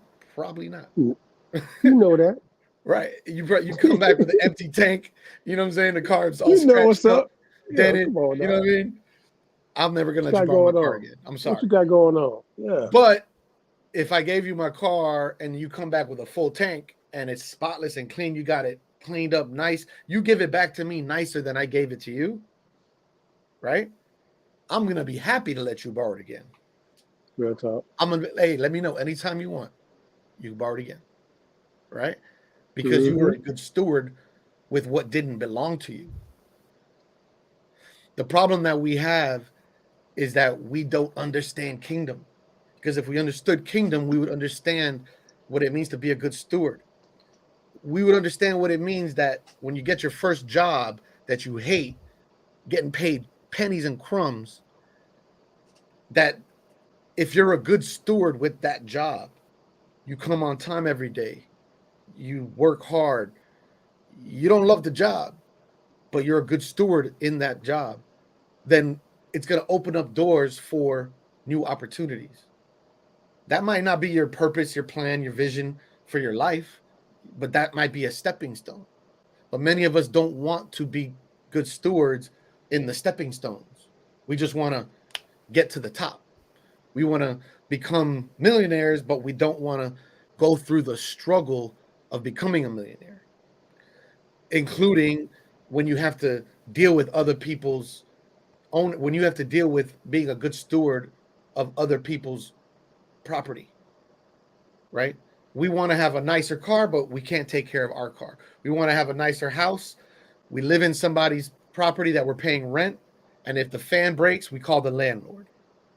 Why not fix it yourself? That part. Right? Because that's being a good steward. These are That's principles. autonomous. At the same These time. are principles. Self-governing principles. You're not going to get more if you can't handle what you already have. If you're not able to handle the little bit that you That's have, real, man. how can you expect to get more? You're just going to squander it, That's right? real. And then you're asking God, why? You know, why?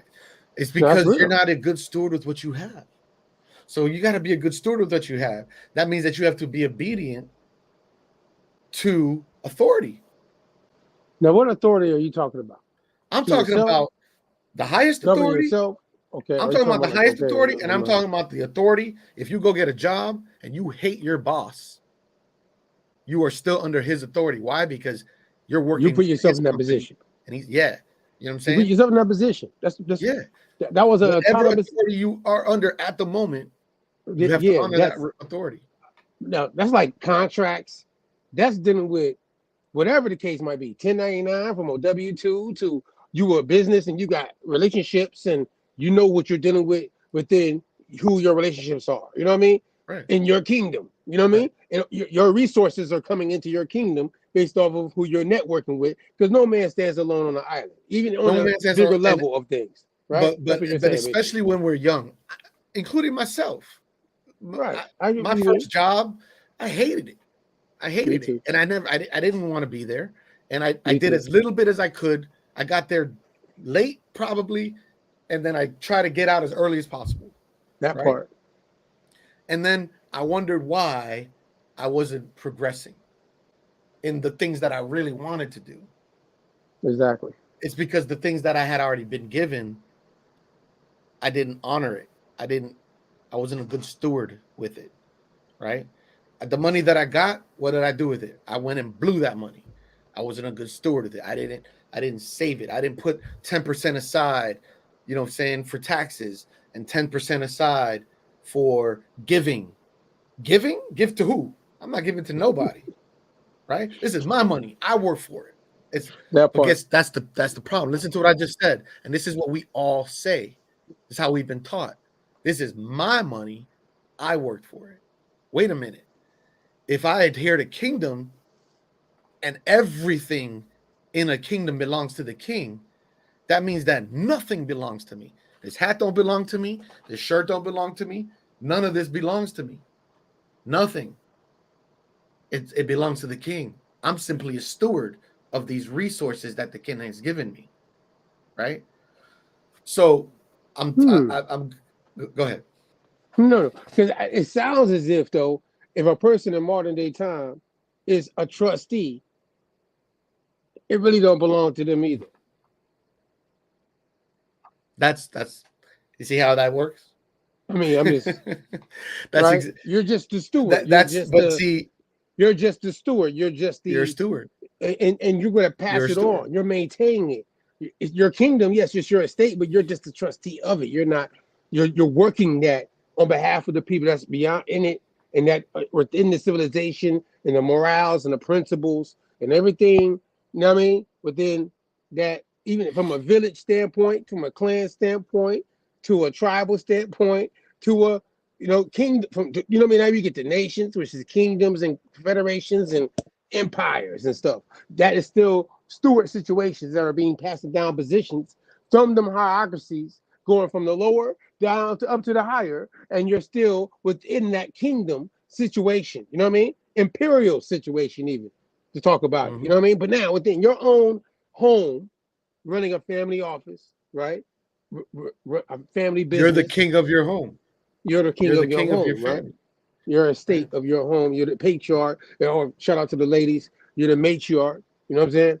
And you have this estate that you're passing on for your children from your business situations, your residual incomes coming in. You're setting up insurance policies to be attached to your kingdom, your estate. You know what I mean? In modern day time to govern certain things. And when you pass, you feel me? We're relating these things in situations when we have these conversations. Because some people make it seem like it's spookism, as if it don't relate to conversations like we're talking about when we're dealing with our kingdoms.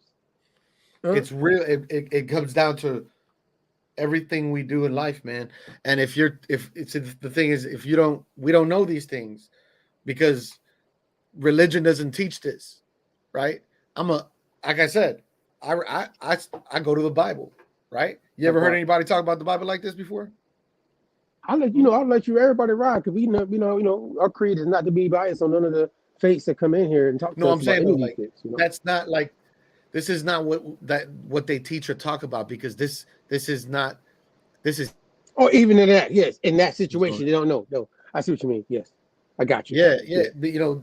This is not religion. This is a kingdom conversation. And if you start looking at scriptures from a kingdom mind and looking at it from that perspective, it'll reveal itself to you in a whole different way. Because Yeshua, when he came, that's what he came. The real gospel is that the kingdom of God is at hand. That's what he came saying. He came saying the kingdom is at hand. He said, and when he came, he said the kingdom is here. The kingdom is at hand. It's not, a lot of other stuff that is focused on, but they don't talk about kingdom and authority. They don't talk about that. They just they brush on that, touch basically. But to get to the point of trust, yes, when you own things in your name, you are liable for it, right? So just coming down to a practical, United States government and economics that we live in, and the commercial codes that we have to abide through, right? And jurisdictions that we work under, that we operate under the commercial codes of this system, right? When you establish a trust and you put your assets in that trust, you do not own those assets. That part. Your car, right? So right now, what becomes powerful is that inside of the trust, you then can have a power of attorney, right? And you can create rules, which are laws and bylaws of the trust that dictate how your trust operates and what that trust and how those assets are then dispersed. You can have multiple trusts. Every single business owner should have a trust for their business. That defines in your absence how your business will operate, right? Because if you don't have a trust for your business and your business has, and you have personal debts, personal liabilities, right? The government can go get it from your business. They can still go get it from you. But if you have a trust, you don't own anything. Your business doesn't own anything. It's all inside the trust. And that's the key. There's different kinds of trust for different purposes. But the main overarching trust would be a living trust, right? Because that means that you can make adjustments to it while you're living. And in that trust, you'll have your power of attorney. You have your I forget what it's called, your health directives. You know how you want, like if something happens to you, do you want them to pull the plug on you? Do you want your organs donated? Do you want how do you want things to be handled if you are unable to make decisions for your own health, right? That's your health directive. These things can all be inside of a trust, right? You can have your life insurance, the disbursements of the funds from the policy can all be defined inside the trust. But the key is that because you yourself don't own any of these assets, the trust doesn't, number one, it doesn't go to probate, right? Number one. And number two, if you personally have debts, they can't go get it out of your trust. They can't go get the debts from your trust, right? That you might have owed on your personal life, right?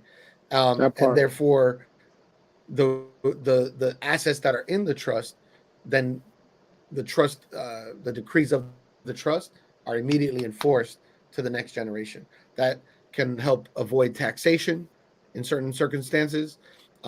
Definitely avoid a lot of time in probate, and because in the meantime, if you have a business, it can maintain the business, make sure it keeps operating properly. So the key is to number one, accept that not only spiritually and physically in how you operate, start to really think about what it means to be a good steward, but to separate yourself from the emotions of owning things in your name and putting it in a trust. And then you are the trustee, and then you have the ability to then delegate the power of attorney through the trust of your assets that are owned by the trust, but you don't own anything. So that's a kingdom principle. That's a kingdom principle that you can practice. Yes, sir. Yes, sir. I agree with you. I hope everybody in the chat hear what he just said. Can you hear me? Did he freeze? He froze? He froze? He froze, huh? Can you hear me? Yeah, I hear you. Damn, he froze. That's a kingdom principle. That's a Malkuth principle. Damn, he was kicking it too, boy. Let me tell you something. Aboriginal Wallstreet. We good? I mean, you froze for a second. You there? Can you hear me? I'm here. Yeah. I bet. Yeah. I wanted to just say, because we're going to slide anyways. It's the end of the night. You know what I mean? We will live past the time. But anyway, I wanted you to slide on Aboriginal Wallstreet to just, see, that's on a basic level. Because even if, how we both agree, how we correlate understanding our trust and people move different ways with their joints for their businesses in different situations or their family situations, and how you correlated it to from the Bible, or someone did it off the Torah, or someone did it off the Quran. You know what I'm saying?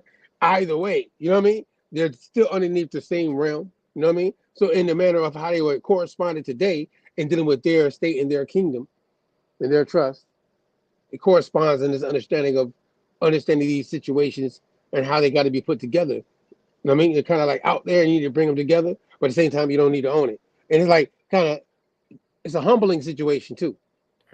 Just the principle of it. So I wanted to make sure I said that to you because it's a Malkuth, you know what I mean? And it's a kingdom talk that we're talking right now. You know what I mean? And I appreciate you for being, I know you could break it down because I know you into that, you know what I mean? It's kingdom talk. You feel me? And it's 2023. And I think it's more time for us to have it in a more modern day conversation where it's brought just not from some people just, and they can't make it apply. because they're not understanding these aspects of what you're bringing up. You know what I mean? And that's what we need to, like, from a technology and from an evolution standpoint, our people need that evolution. They need that light. Feel me? And that's just something we need to share non-biasedly. Because we're not trying to keep them in our kingdom. I'm not trying to govern over your affairs. Right. Exactly. You know what I mean? The hope is to empower each other, you know, to be rulers and of our own kingdom, but understanding that we are participating in a bigger, larger kingdom. Right. Yeah. And we also are unfortunately required to operate in smaller kingdoms that still have authority, and we have to honor and respect authority wherever there is. And if by being a good steward and having being obedient, right? We have a problem with these words because we're taught like to rebel because we're in a kingdom that's not our kingdom, and whenever there's a oppressive regime, naturally the people have to rebel. We have to step up out of oppression, right? Right. But even then, you know, you have even in an oppressive situation, right? For example, like there's several cases like in the scriptures, right, where certain people were put into slavery or put into some form of bondage, right? But out of their obedience for the creator God, the highest authority, right? They were obedient to the authority around them, and they got elevated within that kingdom, right? For example, Joseph, right? He became what? He became like the prime minister over all of Egypt, right? Based on what the scripture says, right? Right, gotcha. He had more power than anyone on the planet at that time, based on that story, right? Right. Daniel, you know, the same Daniel in the lion's den. He was in Persia. He became the confidant to the king, where the king listened to him over all of his other advisors. You know what I'm saying? So, but that happens out of what? Out of obedience for the Most High King, and then obedience of the authority that we're under, right?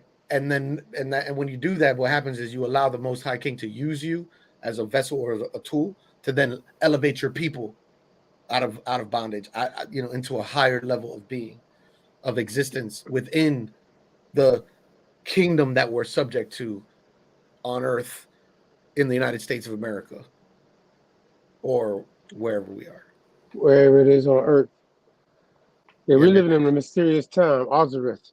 Hey, I want to tell you, man. Oh, I appreciate you for tapping in, man. Again, thank you for tapping in. I'm gonna see you next year. I want to say one thing, bro, before I go. You know, to anyone who hears this now or in the future, honor your elders, your grandparents, your parents, your grandparents. Honor them. They've made mistakes in life. They may have not done you right. Honor them, forgive them, love them, honor them, because when they go, you can't go. You no longer have the opportunity to love them. So just honor them. I lost my grandmother this week. So sorry about that, brother. Yeah, man. Shout out to your she was elder, 94 years ancestor. old. You know what I'm she saying? lived a long life, but still Yeah. in her transition. You know what I mean? Shout out to you and your family for your loss. But one thing I can say from that is, is, when you have the time and the opportunity while you're living, do everything you can to honor your elders. That's a fact. You know, because once they're gone, you don't want to have regrets. That's a fact. That's a true story. Tap into your tree. You tap into your tree, your genealogy, right? And there people are still living in your genealogy that are elders that hold on to your customs that you grow from and you came from.